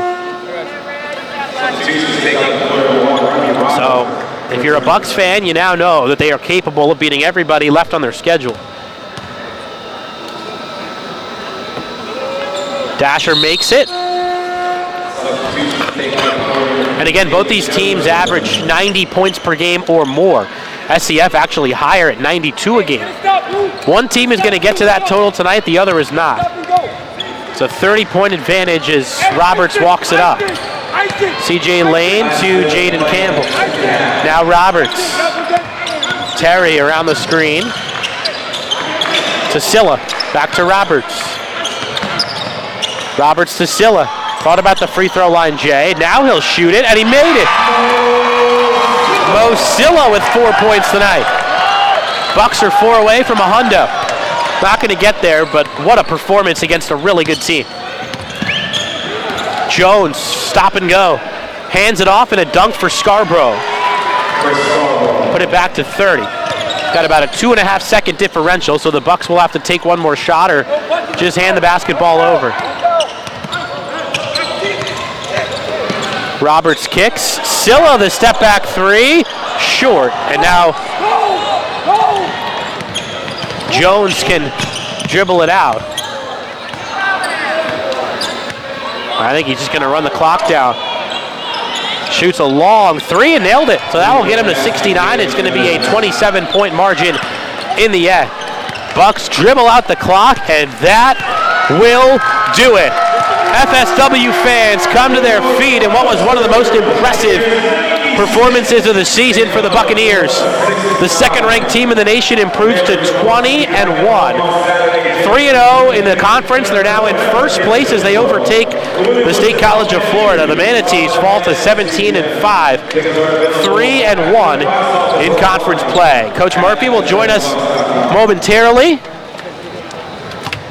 as Keon Ellis leads the way tonight in an impressive offensive performance. Really good team performance all the way around. Keon at 34. So taking a look at some of the final stats as Coach Murphy works his way over here. Turn the music off. Buccaneers shot 49%. Had 4 guys in double figures, and of course Ellis leading the way with 34. DeMoy Hodge 26 for SCF as the Bucs take over first place in the division.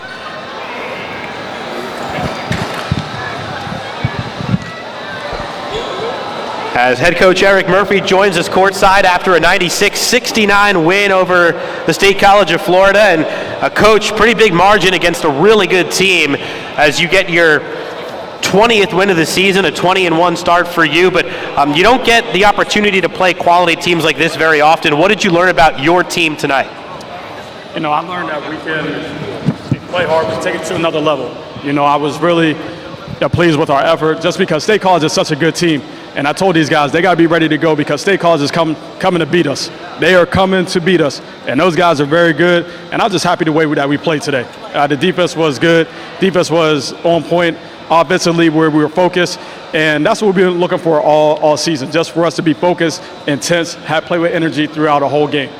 You were a little more animated than usual tonight. You normally are very mild-mannered on the sidelines, but we heard you voicing your displeasure a couple times. Is this the time of the season for you to ramp it up too? Bigger games call for me to do a little bit more things.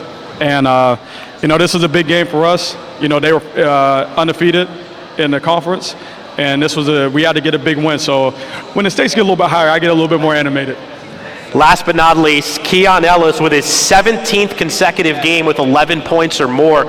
He went for 34. I know you preach a balanced style and you've got a lot of guys that can score quite a bit, but in matchups like this, does a player like that who has the ability to make some really high degree of difficulty shots, is that the kind of player a team needs to win a national championship? We're not going to talk about national champions. We still got to win the conference. But, you know, to answer your question, yeah, we needed them to step up.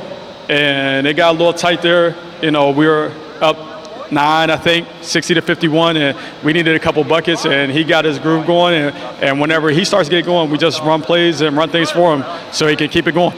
Eric Murphy, head coach of the FSW Bucs, thank you so much for joining us here after the ball game. Thank you. There you have it, the head man here at FSW with The final thoughts after a 96-69 win for the Bucs, who improved to 20-1 on this 2019-20 season. They're in first place at 3-0 in the conference, and the Manatees fall to 17-5, 3-1 in the Suncoast play. Hope you enjoyed the ball game tonight from FSW, and for everybody on our Buccaneer crew, I'm John Vitas saying so long from Crowd the Roofing Court, where your final score once again, number 2 FSW 96 and SCF 69. We thank you for tuning in. Our next broadcast won't be until next Saturday as the Bucs play a doubleheader, and we hope you join us then. Take care, everyone. Have a good night.